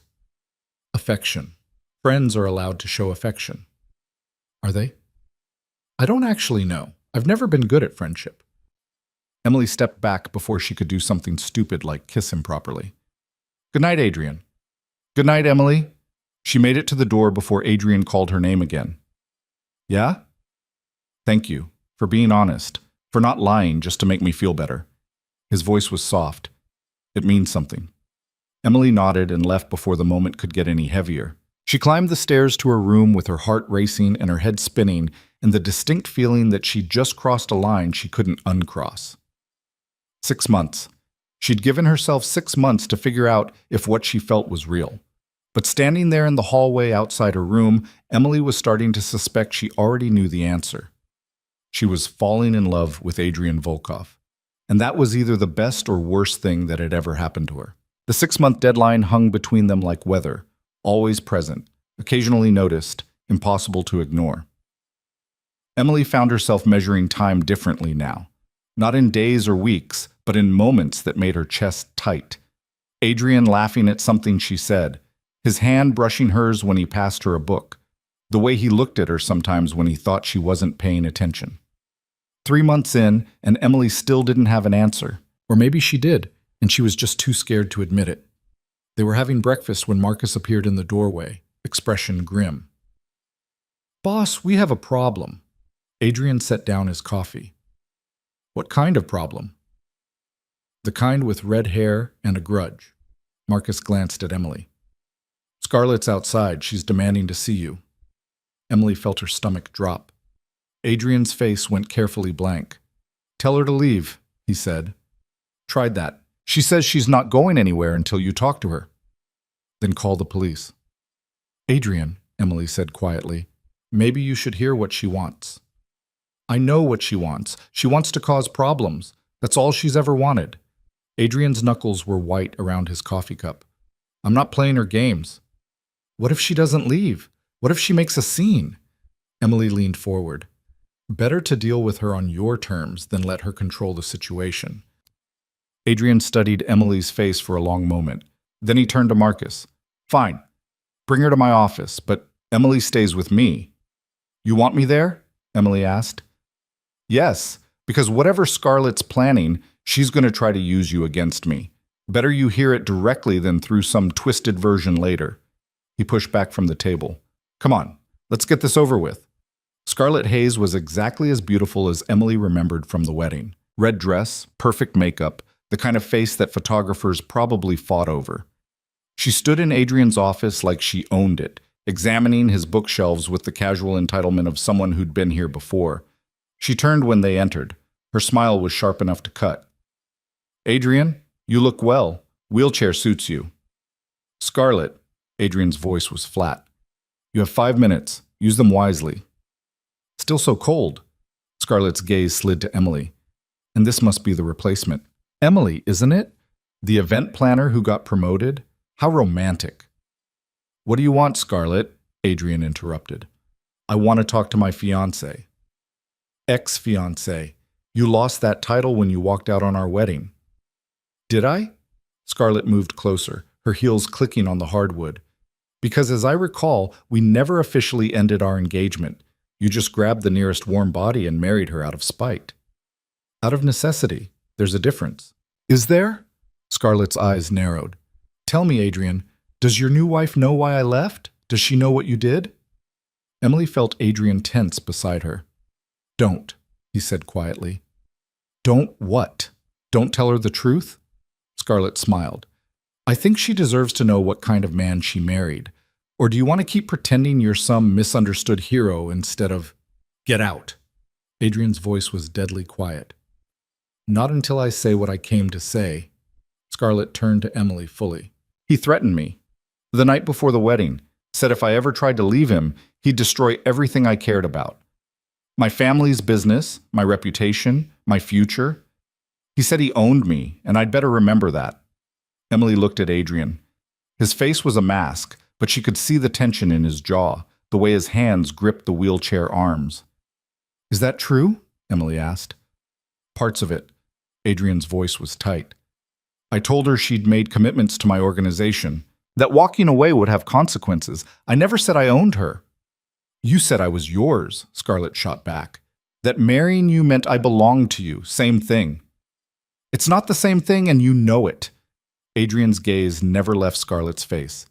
You weren't some innocent victim. You knew exactly what you were signing up for. You pursued me, not the other way around. And when the accident happened and I became less useful to your ambitions, you decided to bail. So yes, I reminded you that agreements in my world don't come with exit clauses. Sue me. You're a monster, Scarlett said. I'm a businessman who doesn't like being used. There's a difference. Adrian rolled his chair forward slightly. Now tell me what you really want, because you didn't come here to rehash ancient history. You came here for something specific. Scarlett's expression shifted. Calculation replaced performance. I want my settlement. Your what? The money you promised me. $2 million upon marriage, another $3 million when we'd been married a year. That was the agreement. Adrian laughed. Actually laughed. You think I'm going to pay you for a wedding that never happened? I think you're going to pay me for the humiliation of being replaced by a nobody. Scarlett's voice turned sharp. I've spent 3 months dealing with questions, with people's pity, with everyone knowing that Adrian Volkov chose some random event planner over me. My reputation is in ruins. The least you can do is compensate me for the damage. The least I can do, Adrian repeated slowly, is absolutely nothing. You left me. You humiliated me. And now you want me to pay you for it? That's impressive, even for you. Fine. Scarlett pulled out her phone. Then maybe I'll just tell everyone the truth about your new marriage, about how it started, about the contract. I'm sure the press would love that story. Emily's heart stopped. Adrian went very still. You wouldn't, he said quietly. Wouldn't I? You think I don't have proof? I know people in your organization, Adrian, people who talk. I know about the $5 million. I know it's a 1-year deal. I know you grabbed her because you were desperate and she was convenient. Scarlett's smile was vicious. So here's the new deal. You give me my settlement, or I make sure everyone knows your marriage is as fake as your concern for anyone but yourself. The silence that followed was suffocating. Emily could feel her pulse in her throat, could see the calculations happening behind Adrian's eyes. He was weighing options, measuring consequences, deciding how much damage Scarlett could actually do. Okay, Adrian said finally. Emily's head snapped toward him. What? Okay, I'll give you the settlement. Adrian's voice was calm, businesslike. But not 2 million, you get 500,000. Take it or leave it. That's insulting. That's generous considering you're blackmailing me. 500,000, or I call your bluff and let you tell whoever you want whatever story makes you feel important. But consider this. The second you go public with accusations about my marriage, I go public with documentation of every shady thing your family's company has done in the last 5 years. And trust me, there's a lot. Your father's business will be under investigation within 24 hours. So yes, 500,000. Final offer. Scarlett's expression cycled through rage and calculation before settling on resigned acceptance. Fine, but I want it in cash. Marcus will arrange a wire transfer. You'll have it by end of business today. Adrian's tone made it clear the conversation was over. Now get out of my house. Scarlett looked at Emily one more time. Good luck. You're going to need it with him. She left in a swirl of expensive perfume and barely contained fury. Marcus escorted her out. The door closed behind them with a decisive click. Emily stared at Adrian. You just paid her off. I just made a problem go away. There's a difference. You could have called her bluff. I could have done a lot of things. Adrian rolled to the window, stared out at nothing. But the truth is, she wasn't bluffing. She has contacts. She could make this messy, and I don't want messy. Not right now. Because it would damage your reputation? Because it would hurt you. Adrian turned to face her. If she goes public, every news outlet in New York will be running stories about how I bought a wife, how you're just another transaction, how our whole marriage is a sham. And yes, people already suspect that. But suspicion is different from confirmation. Suspicion allows for plausible deniability. Confirmation destroys that. Emily felt something crack in her chest. You paid her to protect me. I paid her to protect us both. Don't make it more than it is. It is more. You just spent $500,000 to keep me from being humiliated. That's not nothing. Adrian's expression was unreadable. I told you once that you're mine. That still applies. No one gets to hurt you without consequences. Not Scarlett, not anyone. I'm not yours, Adrian. I'm not property. I know that. His voice was tight. That came out wrong. What I meant was, you're under my protection. You're my responsibility, and I take my responsibilities seriously. Is that all I am? A responsibility? Adrian was quiet for a long moment. Then he said, You know you're more than that. Do I? Because you keep pushing me away every time we get close to admitting this is real. Because it can't be real. Adrian's voice rose. Don't you understand that? Every time I let someone matter, they destroy me. My parents, my partner, Scarlett, everyone I've ever trusted has used that trust against me. So yes, I push you away. Because you're temporary, Emily. You're going to leave in 9 months, and I'm trying very hard not to forget that. What if I don't want to be temporary? You don't know what you want. You said so yourself. I said that 3 months ago. Things change. Do they? Adrian's eyes were dark, challenging. Or are you just confusing Stockholm Syndrome with feelings? You're stuck here, playing a role, and I'm the only person you interact with regularly. That's not love. That's just proximity and loneliness. The words hit like a slap. Emily took a step back. That's what you think this is? Me being lonely? I think you're a good person who's trying to make the best of a difficult situation. And I think you've convinced yourself that what you're feeling is real because the alternative, that you're trapped in a fake marriage with someone who can't give you what you need, is too depressing to face. You don't get to tell me what I'm feeling. Someone has to, because you're lying to yourself, Emily. You don't love me. You love the idea of me. You love being seen and valued for the first time in your life. But that's not the same thing as actually loving the person I am. Emily felt tears burning behind her eyes. You're wrong. Am I? Then tell me. What do you love about me? specifically, not the money or the lifestyle or the fact that I pay attention to you. What actual thing about Adrian Volkov do you love? Emily opened her mouth, closed it. Her mind was racing, but the words wouldn't come, and Adrian's expression shifted into something that looked like resignation. That's what I thought, he said quietly. You should go. I have work to do. Adrian, please, Emily, just go. She went, walked out of the office with her heart in pieces and her thoughts in chaos, made it to the library before she started crying, angry tears that she couldn't stop and didn't fully understand. Adrian was wrong. He had to be wrong.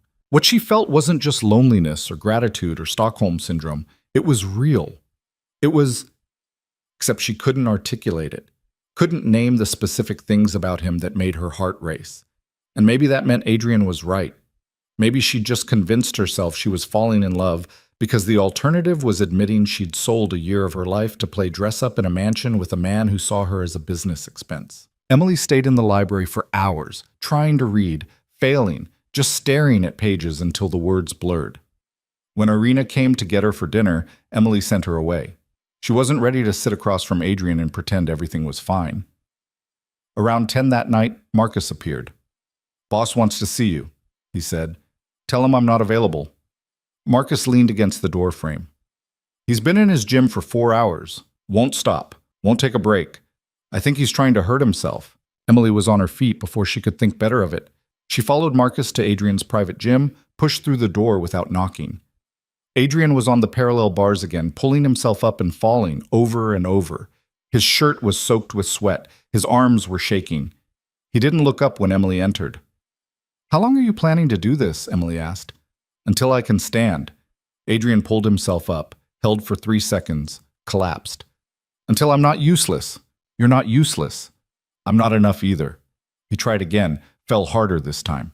The sound of his body hitting the mat made Emily flinch. "Not enough to keep Scarlett. Not enough to give you what you need. Not enough to be the man I used to be." Emily crossed to where he lay on the mat, breathing hard. She sat down beside him. "Adrian, stop." "Why? So I can face the fact that I'm stuck like this? That nothing I do will ever be enough?" "Stop because you're going to hurt yourself. Because this isn't about physical therapy anymore. It's about punishment." Adrian rolled onto his back, stared at the ceiling.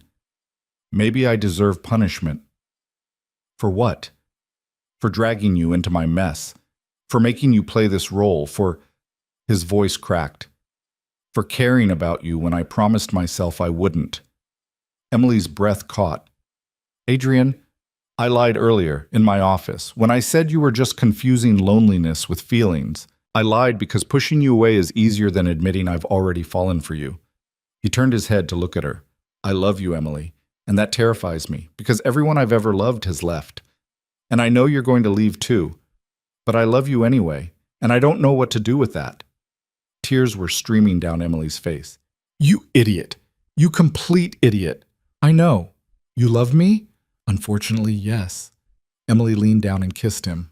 Not gently, not tentatively, just kissed him like she'd been wanting to for months, pouring everything she couldn't articulate into the contact. Adrian froze for half a second, then kissed her back with a desperation that made her chest ache. When they finally broke apart, both breathing hard, Emily pressed her forehead to his. "You asked me what I love about you," she said, "and I couldn't answer because there's too much. I love that you're terrified and do things anyway. I love that you push yourself until you break because giving up isn't in your vocabulary. I love that you read Dostoevsky and pretend it doesn't wreck you. I love that you're mean and honest and vulnerable when you think no one's looking. I love the way you defend me without thinking about it. The way you let me see you struggle. The way you—" "Okay," Adrian interrupted softly. "Okay, I get it. No, you don't. Because you still think I'm going to leave, and I'm not. I'm staying, Adrian, not because of the contract or the money or because I'm confused. I'm staying because I'm in love with you, and 6 months seems like a stupid amount of time to wait to say that." Adrian stared at her like she'd just spoken a language he didn't understand. Then he pulled her down and kissed her again, slower this time, like he was trying to memorize the shape of her mouth. "You're staying," he said against her lips. "You're actually staying." "I'm actually staying. Even though I'm broken?" You're not broken. You're just different. Emily ran her fingers through his hair. And I love you different. Adrian made a sound that was half laugh, half sob. Then he just held her, face buried against her shoulder, shaking in a way that had nothing to do with physical exhaustion. They stayed like that for a long time. When Adrian finally pulled back, his eyes were red, but his expression was lighter than Emily had ever seen it. I don't know how to do this, he admitted.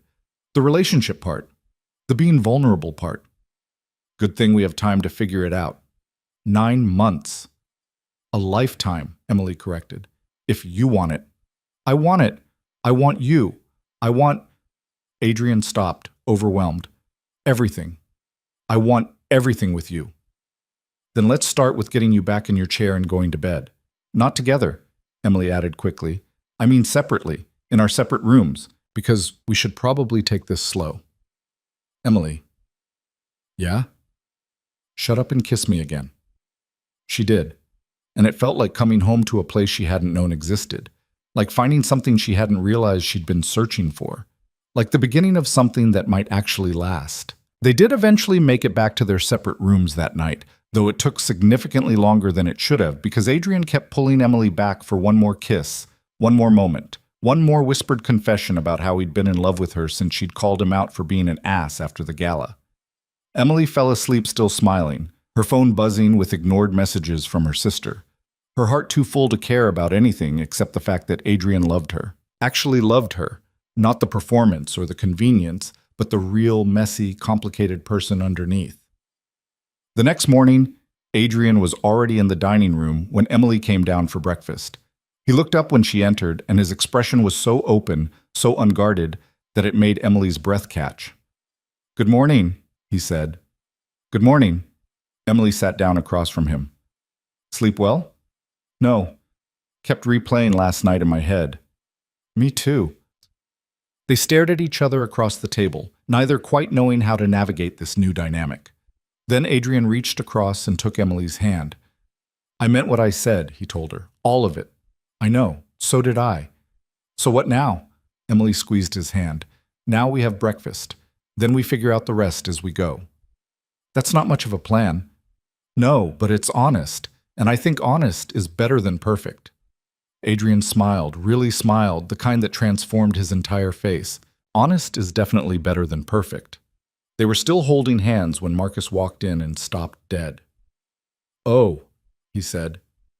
"So that happened." "Marcus, get out," Adrian said without looking away from Emily. "Just came to say Scarlett's money transferred. She's officially off our backs." "Good. Now get out." Marcus left, grinning. Emily could hear him in the hallway telling Irina that she owed him $50. "They bet on us?" Emily asked.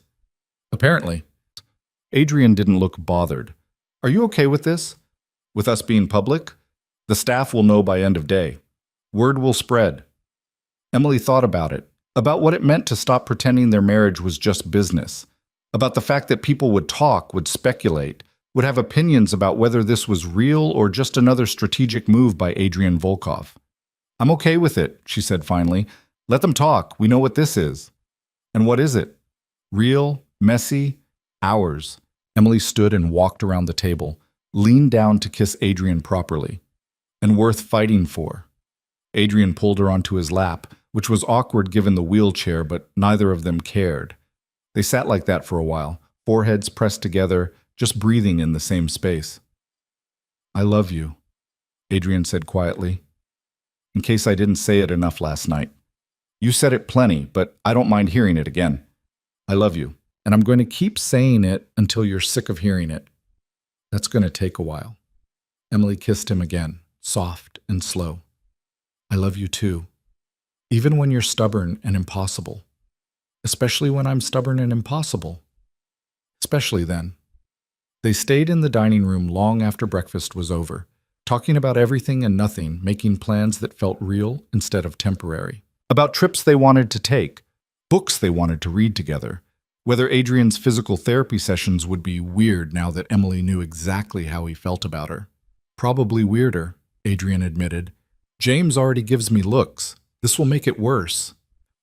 "Good. You deserve to be uncomfortable sometimes." I'm starting to think you enjoy torturing me. Only a little. Emily stood reluctantly. I should let you get to work. Adrian caught her hand. Or you could stay. Work from the library. Be nearby. You want me nearby? I want you always, but I'll settle for nearby when you're willing. Emily's heart did something complicated. Okay, nearby works. She spent the rest of the day in the library while Adrian worked in his office, doors open so they could see each other across the hallway. It was domestic in a way that should have felt boring, but instead felt perfect. Just existing in the same space, occasionally calling out random thoughts, sharing coffee breaks and stolen kisses when no one was watching. This was what Emily had been searching for her whole life without knowing it. Not grand gestures or dramatic romance, just someone who wanted her present, who valued her company, who saw her and chose her and kept choosing her. And Adrian was that someone. Broken, complicated, difficult Adrian who loved her enough to let down every wall he'd built. It wasn't perfect. They still had 9 months left on their original contract. Still had to navigate the revelation that their marriage had become real. Still had to figure out how to be partners instead of strangers playing roles. But they had time. And they had each other. And for now, that was more than enough. The weeks that followed felt like learning a language Emily hadn't known she needed to speak. Being with Adrian wasn't easy. He was still guarded, still flinched when she got too close to topics that hurt, still woke up some mornings treating her like an employee before remembering they'd crossed that line weeks ago. But he was trying. They both were. And that counted for something. Emily moved into Adrian's wing a month after they'd admitted what they were. Not into his room. Adrian had been adamant about that, saying he needed to do things properly, whatever that meant. But into the room adjacent to his, connected by a sitting area that became their shared space, where they'd have coffee in the morning and talk until midnight and fall asleep on opposite couches when conversation turned into comfortable silence. It was domestic and strange, and nothing like Emily had imagined when she'd agreed to marry a stranger for money. This was real, messy and imperfect and real. I need to tell you something, Adrian said one evening. They were in the sitting area. Emily was reading. Adrian was pretending to work, but mostly just watching her, which he did a lot now that he'd stopped pretending he didn't want to. Emily looked up. That sounds ominous. It's not. Maybe. I don't know. Adrian set his laptop aside. I've been working with James on something specific, and it's been going well enough that I think I might be able to stand soon. Actually stand. For more than a few seconds. Emily's heart jumped. Adrian, that's amazing. It's not definite, and even if I can stand, walking is a whole other thing. Might never happen, but James thinks with the progress I've made, standing is realistic. Maybe in a few months. Why do you look worried about that? Adrian was quiet for a moment. Because what if I can't? What if I get everyone's hopes up and then fail? What if people start expecting the old version of me and I can't deliver? Then you don't deliver, and people deal with it. Emily closed her book. Adrian, you don't owe anyone the person you used to be. You're allowed to be whoever you are now. Oh, what if who I am now isn't enough? For who? Your business partners? Random people with opinions? Because I can promise you, the people who actually matter don't care whether you're standing or sitting. They care that you're here. Do you care? The question was quiet, vulnerable. About whether you can stand? Emily moved to sit beside him. Honestly, no. I fell in love with you in that wheelchair. If you never stand again, nothing changes for me. And if you do stand, nothing changes either. You're still you. Adrian pulled her close, pressed his face against her hair. How did I get this lucky? You married a random event planner out of desperation. Hardly luck. Best decision I ever made. Emily laughed against his chest. You're being sappy. I don't know how to handle sappy Adrian. Get used to it. You're stuck with me now. Good. They stayed like that until Emily's phone started buzzing insistently. She pulled it out, saw Rachel's name for the 100th time that week, and sighed. I should probably call my sister back, Emily said. She's been threatening to show up unannounced if I keep ignoring her. Do you want to see her? I don't know, maybe. She's going to have a lot of opinions about all of this. Then invite her here, Adrian said. Let her have opinions to our faces instead of via text. Emily pulled back to look at him. You'd be okay with that? Meeting my family? Emily, we're married. I'm going to have to meet your family eventually. Might as well get it over with. Wow. So romantic. Get it over with. Adrian smiled. I'll be charming. I'll win them over. They'll love me. They're going to think you're a criminal who bought their daughter. I am a criminal who bought their daughter. But I'm also a criminal who loves their daughter. That's got to count for something. Emily kissed him. You're ridiculous. You love me anyway. Unfortunately, yes. Rachel showed up 3 days later with their mother in tow because apparently Emily's family had decided this required a united front. Emily met them in the foyer, stomach in knots, very aware that this mansion and this life and this version of herself was going to be impossible to explain. Rachel hugged her first, hard, almost violent. You're alive. I was starting to think he'd murdered you. Hi, Rachel. Mom. Emily hugged her mother, who looked older than she remembered. Tired. Thanks for coming. Did we have a choice? You disappeared into a mansion with a man we've never met and stopped returning calls. Her mother's voice was sharp. What were we supposed to think? That I'm an adult who can make my own decisions? Adults don't marry strangers, Emily. Some adults do. I did. Emily took a breath. Look, I know this is weird. I know you have questions. But can we at least sit down before you start interrogating me? She led them to a sitting room, hyper-aware of how they were looking at everything, the art, the furniture, the obvious wealth that dripped from every surface. Rachel was trying not to look impressed. Her mother just looked suspicious. So, Rachel said once they were seated, Adrian Volkov, Mafia boss. How did that happen? He's not... Emily stopped. Okay, he's sort of that. But it's more complicated than...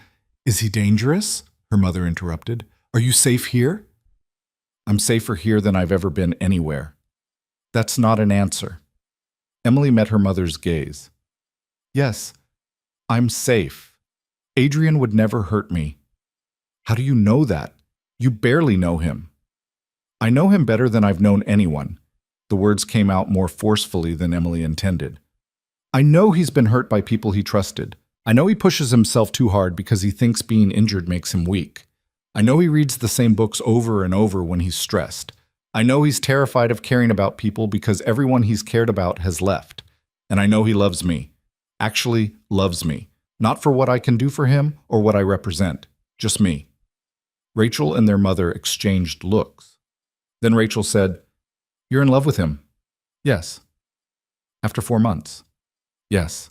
Emily, that's... Rachel stopped, choosing words carefully.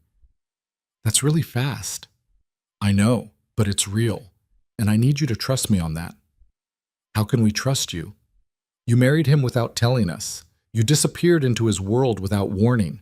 For all we know, he's manipulating you, and you can't see it. He's not manipulating me. Then why did you marry him so fast? What aren't you telling us? Emily looked at her sister and her mother and realized she had 2 choices. Keep lying, keep pretending this had been some whirlwind romance, or tell the truth and trust that they'd understand. He offered me $5 million, Emily said quietly, to marry him for a year, after his actual bride left him at the altar. The silence was deafening. Rachel's expression cycled through shock and understanding, and something that looked like pity. Their mother just looked horrified. You sold yourself, her mother said finally. You sold yourself to a criminal for money. I accepted a business arrangement that turned into something real. That's the same thing, Emily. It's not, and you know it's not. Emily stood, paced to the window. I spent my entire life being invisible. Being the daughter no one noticed, the friend people forgot to invite, the girlfriend men left because I wasn't interesting enough. And then Adrian saw me. Not for what I could be or what he wanted me to be. He saw me exactly as I am and decided I was enough. So yes, it started as a transaction, but it became real, and I'm not apologizing for that. You're apologizing for taking money to play dress-up as a mobster's wife, Rachel said. That's different. Is it? Because from where I'm standing, you married a hedge fund manager because he had a good salary and Dad approved. How is that different from what I did? Rachel's face flushed. That's not fair. It's completely fair. We all make choices based on what we need. I needed security. Adrian needed a wife. We found a solution that worked for both of us. And along the way, we found each other. That's a nice story, their mother said. But what happens when the year is up? When the contract ends and you realize this whole thing was built on a lie? The contract doesn't matter anymore. We're staying together. He told you that? Yes. And you believe him? Emily turned to face them. Yes, I believe him, because he's shown me through action, not just words. He defends me. He values my opinion. He lets me see him when he's struggling. That's not manipulation. That's trust. Rachel stood, moved to where Emily was standing. I'm not saying this to hurt you, but men like Adrian Volkov don't change. They don't suddenly become good people because they fall in love. They just get better at hiding what they are. You don't know him. Neither do you. Not really. You know what he's shown you. That's not the same as knowing who he actually is. Before Emily could respond, Adrian's voice cut through the room. She's right. Everyone turned. Adrian sat in the doorway, expression neutral. How long he'd been there, Emily didn't know. You're right, Adrian repeated, rolling into the room. Emily doesn't know everything about me. The things I've done, the people I've hurt to build my business, the choices I've made that would probably horrify her if she knew the details. He stopped in front of Rachel. But I'm trying to be someone worthy of her. And yeah, maybe I'll fail. Maybe I'll revert to being the monster everyone thinks I am. But I'm going to try anyway, because she makes me want to be better. Rachel stared at him. That's a pretty speech. It's the truth, which I realize means nothing to you right now, but it means something to her, and her opinion is the only one I care about. Then tell me, Rachel challenged. Tell me one thing you've done that would horrify her. Prove you're being honest. Adrian glanced at Emily. She nodded. Whatever he said, they'd deal with it. 6 years ago, a man tried to steal from me, Adrian said. A business partner who thought I wouldn't notice. I noticed, and I made sure everyone in my organization knew what happens to thieves. I had him beaten so badly, he spent 3 weeks in the hospital. Then I ruined his life systematically, took his business, his house, his reputation. By the time I was done, he had nothing, and I felt justified doing it because betrayal deserves consequences. He paused. The man killed himself a year later, and I told myself it wasn't my fault, that he made his choices and I made mine. But the truth is, I destroyed him, and I'd probably do it again if someone betrayed me now. That's who I am. Someone who doesn't forgive, someone who punishes without mercy. The room was silent. Emily felt sick, but not surprised. She'd known Adrian's world was violent. Knowing specifics just made it real in a way that was harder to ignore. That's horrible, their mother said finally. Yes, it is. Adrian didn't look away. And there are other stories like that, probably dozens. I'm not a good man. I'm a man who does bad things for reasons that make sense to me. But I'm trying to be better, for Emily. And I know that's not enough. But it's what I have. Rachel turned to Emily. And you're okay with this? Emily thought about lying. About saying yes, she was fine. She'd made peace with who Adrian was. But that would be dishonest. I'm not okay with it, she said quietly. I hate that he hurt people. I hate that his world is violent and that he thinks consequences mean destruction. But I also know he's trying to change, to build something legitimate, to use his power differently. And I believe that change is possible if someone believes in you enough to hold you accountable. She moved to stand beside Adrian's wheelchair. So no, I'm not okay with his past, but I'm committed to helping him build a different future. That's naive, Rachel said. Maybe, but it's my choice, and I'm making it with open eyes. Their mother stood. I think we should go. Mom, no, Emily, I can't support this. I can't watch you throw your life away on a man who hurts people and thinks money fixes everything. She looked at Adrian. You seem to care about my daughter. If that's true, you'll let her go. You'll let her have a normal life with someone who isn't, whatever you are. You're right, Adrian said quietly. She deserves better than me. She deserves someone who hasn't done the things I've done. But I'm selfish enough to keep her anyway, because she's the only good thing in my life, and I don't have the strength to give that up. Emily's mother shook her head and left. Rachel lingered for a moment, looking between Emily and Adrian.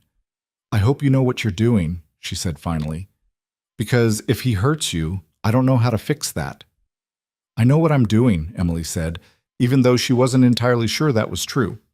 Rachel left. The house felt very quiet after they were gone. That went well, Adrian said dryly. Emily sat on the arm of his wheelchair. You didn't have to tell them that. About the business partner. Yes, I did. Because they needed to know I'm not lying to you, that I'm not pretending to be someone I'm not. He took her hand. Are you okay? With what I said? I don't know. Ask me tomorrow when I've processed it. Fair enough? They sat in silence for a while. Then Emily said, My mom's right, you know. I do deserve better than you. I know. But I'm choosing you anyway, because better is boring. And you're a lot of things, but you're not boring. Adrian pulled her down into his lap. You're insane. Probably. But I'm your brand of insane. So we match. We really don't. You're good, and I'm not. You're good enough for me. That's all that matters. Adrian kissed her slow and deep. When they broke apart, he said, I'm going to mess this up. You know that, right? I'm going to do something awful, and you're going to question why you stayed. Probably. And I'm going to drive you crazy with my need for affection and communication and all the things you're terrible at. But we'll figure it out. You're very optimistic for someone who just heard that her husband destroyed a man's life. I'm very optimistic for someone who fell in love with a mafia boss. It's kind of my thing now.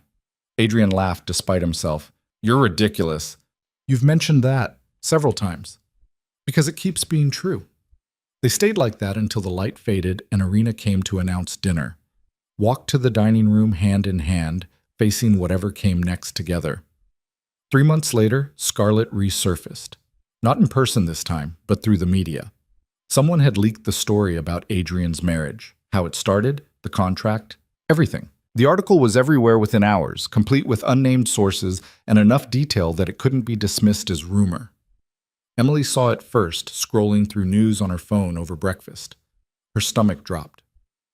Adrian, she said quietly. He looked up from his coffee. What's wrong? She handed him the phone. Watched his expression shift from confusion to cold fury as he read. Scarlett, he said finally. How do you know? Because this has her fingerprints all over it. The timing, the details, the way it's framed to make me look like a monster who bought you. Adrian set the phone down carefully. I should have seen this coming. What do we do? Damage control. Marcus, get in here. Marcus appeared within seconds. Adrian explained the situation in clipped sentences. Marcus's expression darkened. I'll call the lawyers, see if we can trace the source, maybe get ahead of this. Don't bother, we know the source. And suing Scarlett will just make it worse. Adrian turned to Emily. We need to make a statement, together, before this spirals. What kind of statement? The truth? Or close enough to it? We admit the marriage started as an arrangement, but we explain that it became real, that we fell in love, that what we have now is legitimate. Adrian's voice was tight. Unless you don't want to do that. Unless you'd rather, I'm not leaving you because of an article, Adrian. You should. This is going to get ugly. People are going to have opinions. Your family is going to say they were right. You're going to be painted as either a victim or a gold digger, neither of which is fair. Emily took his hand. Then we tell our story, properly. No apologies, no shame, just the truth. They held a press conference that afternoon. Marcus set it up fast, called in favors, made sure the right reporters were there. Emily wore a navy dress that Irina had insisted projected confidence. Adrian wore a suit that made him look dangerous and untouchable. Together they faced a room full of cameras and questions. Adrian spoke first, his voice steady. By now you've all seen the article about how my marriage to Emily began. And I'm here to confirm that yes, our marriage started as a business arrangement. Emily was hired to stand in as my bride after my previous engagement ended publicly. That's the truth. But it's not the whole truth. He looked at Emily. She took over, her voice stronger than she'd expected. What Adrian isn't saying is that somewhere between the contract and now, we fell in love. Real love. Not the kind you plan or negotiate. The messy, complicated kind that happens when two people actually see each other. And yes, it started unconventionally. But it's real. and we're not apologizing for that. The questions came rapid fire.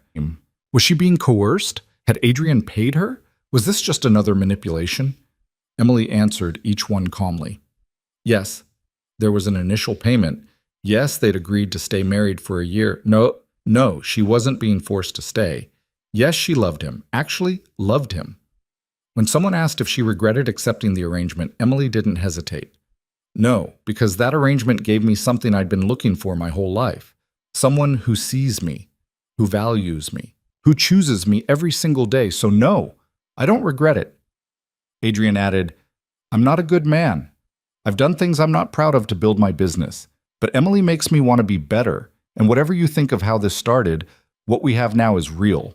And we're not letting anyone take that away from us.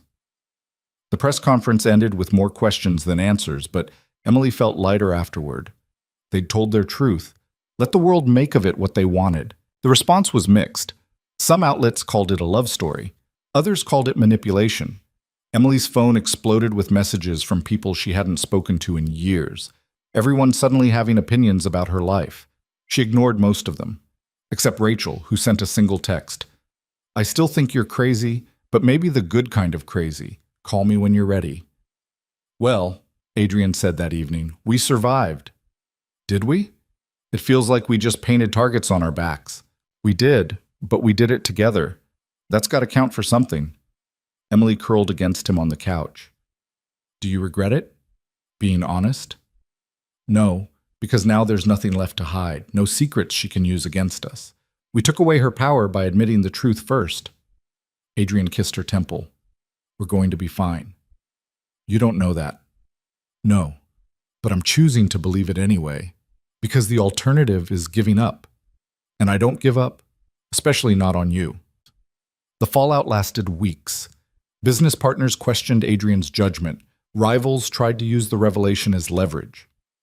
Emily dealt with reporters camped outside the mansion and strangers who felt entitled to opinions about her marriage. But they weathered it, together. And slowly, gradually, the attention faded. New scandals emerged. People found other things to care about. The story of Adrian and Emily became just another piece of gossip that eventually went stale. 6 months after the press conference, Adrian stood for the first time in over 2 years. It happened during a physical therapy session. Emily was in her usual corner, reading, not paying close attention. Then James said, "Okay, we're going to try something." And Emily looked up to see Adrian gripping the parallel bars with an intensity that made her nervous. "I don't know if I can do this," Adrian said. "You can, just trust the process." James positioned himself behind Adrian. On 3. 1, 2, 3.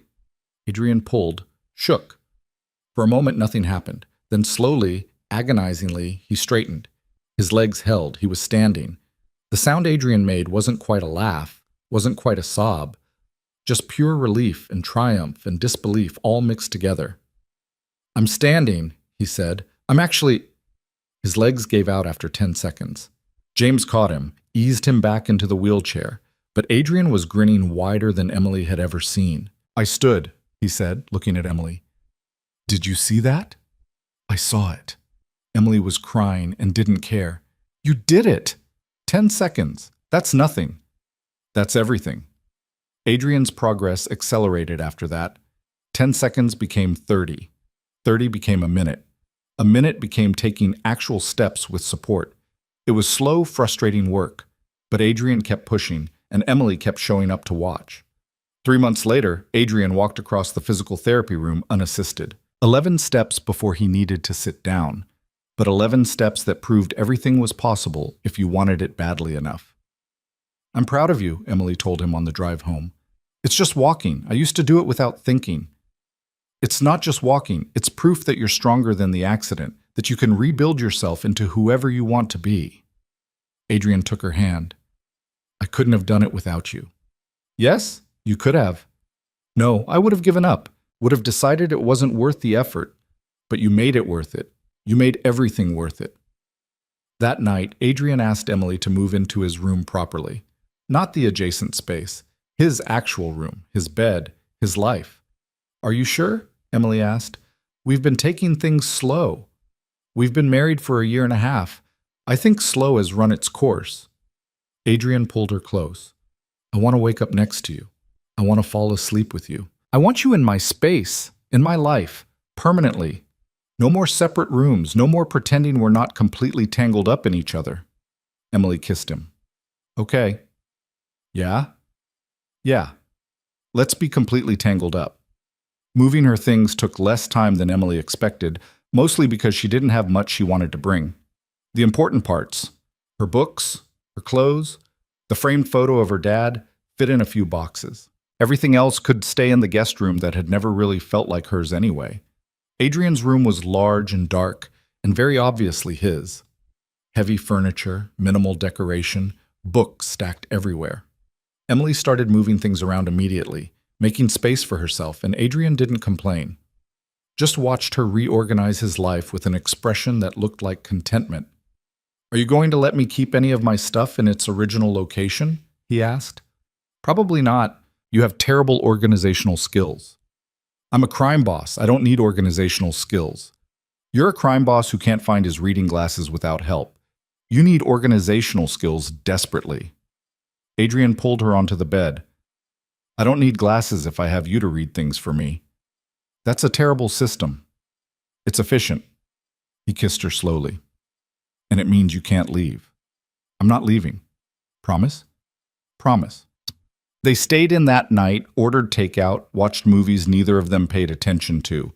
It was ordinary and perfect and exactly what Emily had been missing her entire life. Someone who wanted her there just because. Not for what she could do or how she could help, just for existing in the same space. I love you, Adrian said around midnight. I know. That's it? Just, I know? Emily smiled against his chest. I love you too, but you already knew that. Yeah, but I like hearing it. Then I'll keep saying it, every day until you're sick of it. I'll never be sick of it. We'll see. Give it another 50 years. Adrian went still. 50 years? At least. Maybe 60 if we're lucky. Emily looked up at him. Is that okay? Am I allowed to plan that far ahead? You're allowed to plan whatever you want. I'm not going anywhere. Good. Because I've gotten used to you. It would be inconvenient if you left. Inconvenient, Adrian repeated. That's romantic. I'm very romantic. You love it. I do, unfortunately. The 1-year anniversary of their wedding arrived quietly. Emily woke up to Adrian already awake, watching her with an expression she couldn't quite read. What? She asked. It's been a year. The contract's up. Technically, you're free to go. Emily's heart stumbled. Do you want me to go? No. But I want you to know you can. That you don't owe me anything. That if you want to walk away, Emily kissed him to shut him up. I'm not walking away. The contract stopped mattering months ago. We both know that. I want to renew our vows, Adrian said, properly this time. Not in front of hundreds of people I barely know. Just us and the people who actually matter. Make this official in a way that isn't about survival or strategy. Just love. Emily felt tears burning. You want to marry me again? I want to marry you right. The way I should have the first time if I hadn't been so focused on not looking weak. Adrian took her hand. You deserve a wedding that's about us. About choosing each other freely. Will you marry me again, Emily? Knowing exactly what you're getting into. Yes, obviously, yes. They held the ceremony 2 months later. Small, intimate, in the mansion's garden. Just Rachel and Emily's mom. Marcus and Irina and James. A handful of Adrian's people who'd proven themselves loyal. The priest who'd married them the first time, looking significantly less stressed. Emily wore a dress she'd chosen herself, simple, white, nothing like the borrowed bridesmaid dress from the first wedding. Adrian stood at the altar. Actually stood, with just a cane for support. When Emily reached him, he was shaking slightly from the effort, but his smile was real. Hi, she said. Hi. Adrian took her hand. You look beautiful. You're standing. I wanted to be standing when I married you properly. Seemed important. The ceremony was short. No performance, no strategy, just two people who'd found each other in chaos and decided to build something real. When the priest asked if she took Adrian to be her husband, Emily's voice was steady. I do. Adrian's response was quieter. I do. Then by the power vested in me, I now pronounce you husband and wife. Again. Everyone laughed. Adrian pulled Emily close and kissed her, and it felt like beginning instead of ending, like the start of something they'd build together instead of something imposed by desperation. At the reception, small, just dinner in the mansion, Rachel pulled Emily aside. "You were right," she said, "about him, about all of this. I was wrong to judge. You weren't wrong to be worried. This whole thing was insane." "It was, but it worked. You're happy, really happy. And he looks at you like you're the only thing keeping him alive." Rachel hugged her. "I'm glad you didn't listen to me." "Me too." Emily rejoined Adrian at their table. He'd finally sat down, exhausted from standing through the ceremony. She took his hand. "Tired?" she asked. "Exhausted. Worth it, though." Adrian lifted her hand, kissed her knuckles. "Thank you." "For what?" "For staying. For believing in me when I didn't believe in myself. For making me want to be better." His voice dropped. "For loving me when I didn't deserve it." "You deserve it. You just needed to believe that." "I'm starting to. Because of you." The evening faded into night. Guests left gradually. Eventually, it was just Emily and Adrian in the garden, string lights glowing overhead, music playing softly. "Dance with me," Adrian said. "You've been standing all day. You should rest." "I'm resting tomorrow. Right now I want to dance with my wife." Emily helped him stand, supported him while they swayed to music that was barely audible. It wasn't graceful. Adrian leaned heavily on her, and they moved slowly, carefully. But it was theirs, real and imperfect, and theirs. "I love you," Adrian said against her hair, "in case I haven't said it enough today." "You've said it plenty, but I don't mind hearing it again." "I love you. And I'm going to spend the rest of my life proving you made the right choice staying." Emily pulled back enough to meet his gaze. "You already have. Every single day. You've already proven it." They stayed in the garden until Adrian couldn't stand anymore. Went inside to a house that was finally, truly home. Fell asleep tangled together in a bed that belonged to both of them. And in the morning, Emily woke up to Adrian watching her again, expression soft in the early light. "Good morning, Mrs. Volkov," he said. "Good morning, Mr. Volkov." Emily kissed him. "What do you want to do today?" "Anything, everything, whatever you want. I want normal, just a normal day with you." "I think I can manage that." They spent the day doing nothing important. Breakfast together. Walking through the garden, slowly, with Adrian using his cane, but walking. Reading in the library. Making dinner together in a kitchen that usually only the staff used. Small, ordinary moments that added up to a life Emily had stopped believing she'd ever have. That night, curled against Adrian's chest, Emily thought about the woman she'd been a year and a half ago. Invisible, lonely, convinced she wasn't enough. That woman wouldn't recognize who Emily had become. Someone seen, someone valued, someone loved. "Thank you," Emily said quietly. "For what?" "For asking me to marry you, that day at the altar. For being desperate enough to grab a random event planner and change both our lives." Adrian was quiet for a moment. Then he said, "Best decision I ever made, even if it started for all the wrong reasons. Maybe there are no wrong reasons if you end up in the right place." "Maybe." Emily fell asleep listening to Adrian's heartbeat, steady and real beneath her ear. Fell asleep knowing she'd made the right choice, that this messy, complicated, imperfect love was worth every risk, every fear, every moment of uncertainty. Because in the end, love wasn't about being someone's first choice. It was about being their every choice, every single day, choosing each other through chaos and calm, through standing and falling, through every version of themselves they became. And Emily and Adrian had chosen each other, were still choosing each other, would keep choosing each other for as long as they both lived. It wasn't the love story Emily had imagined. It was better, real and earned in theirs, and that was more than enough.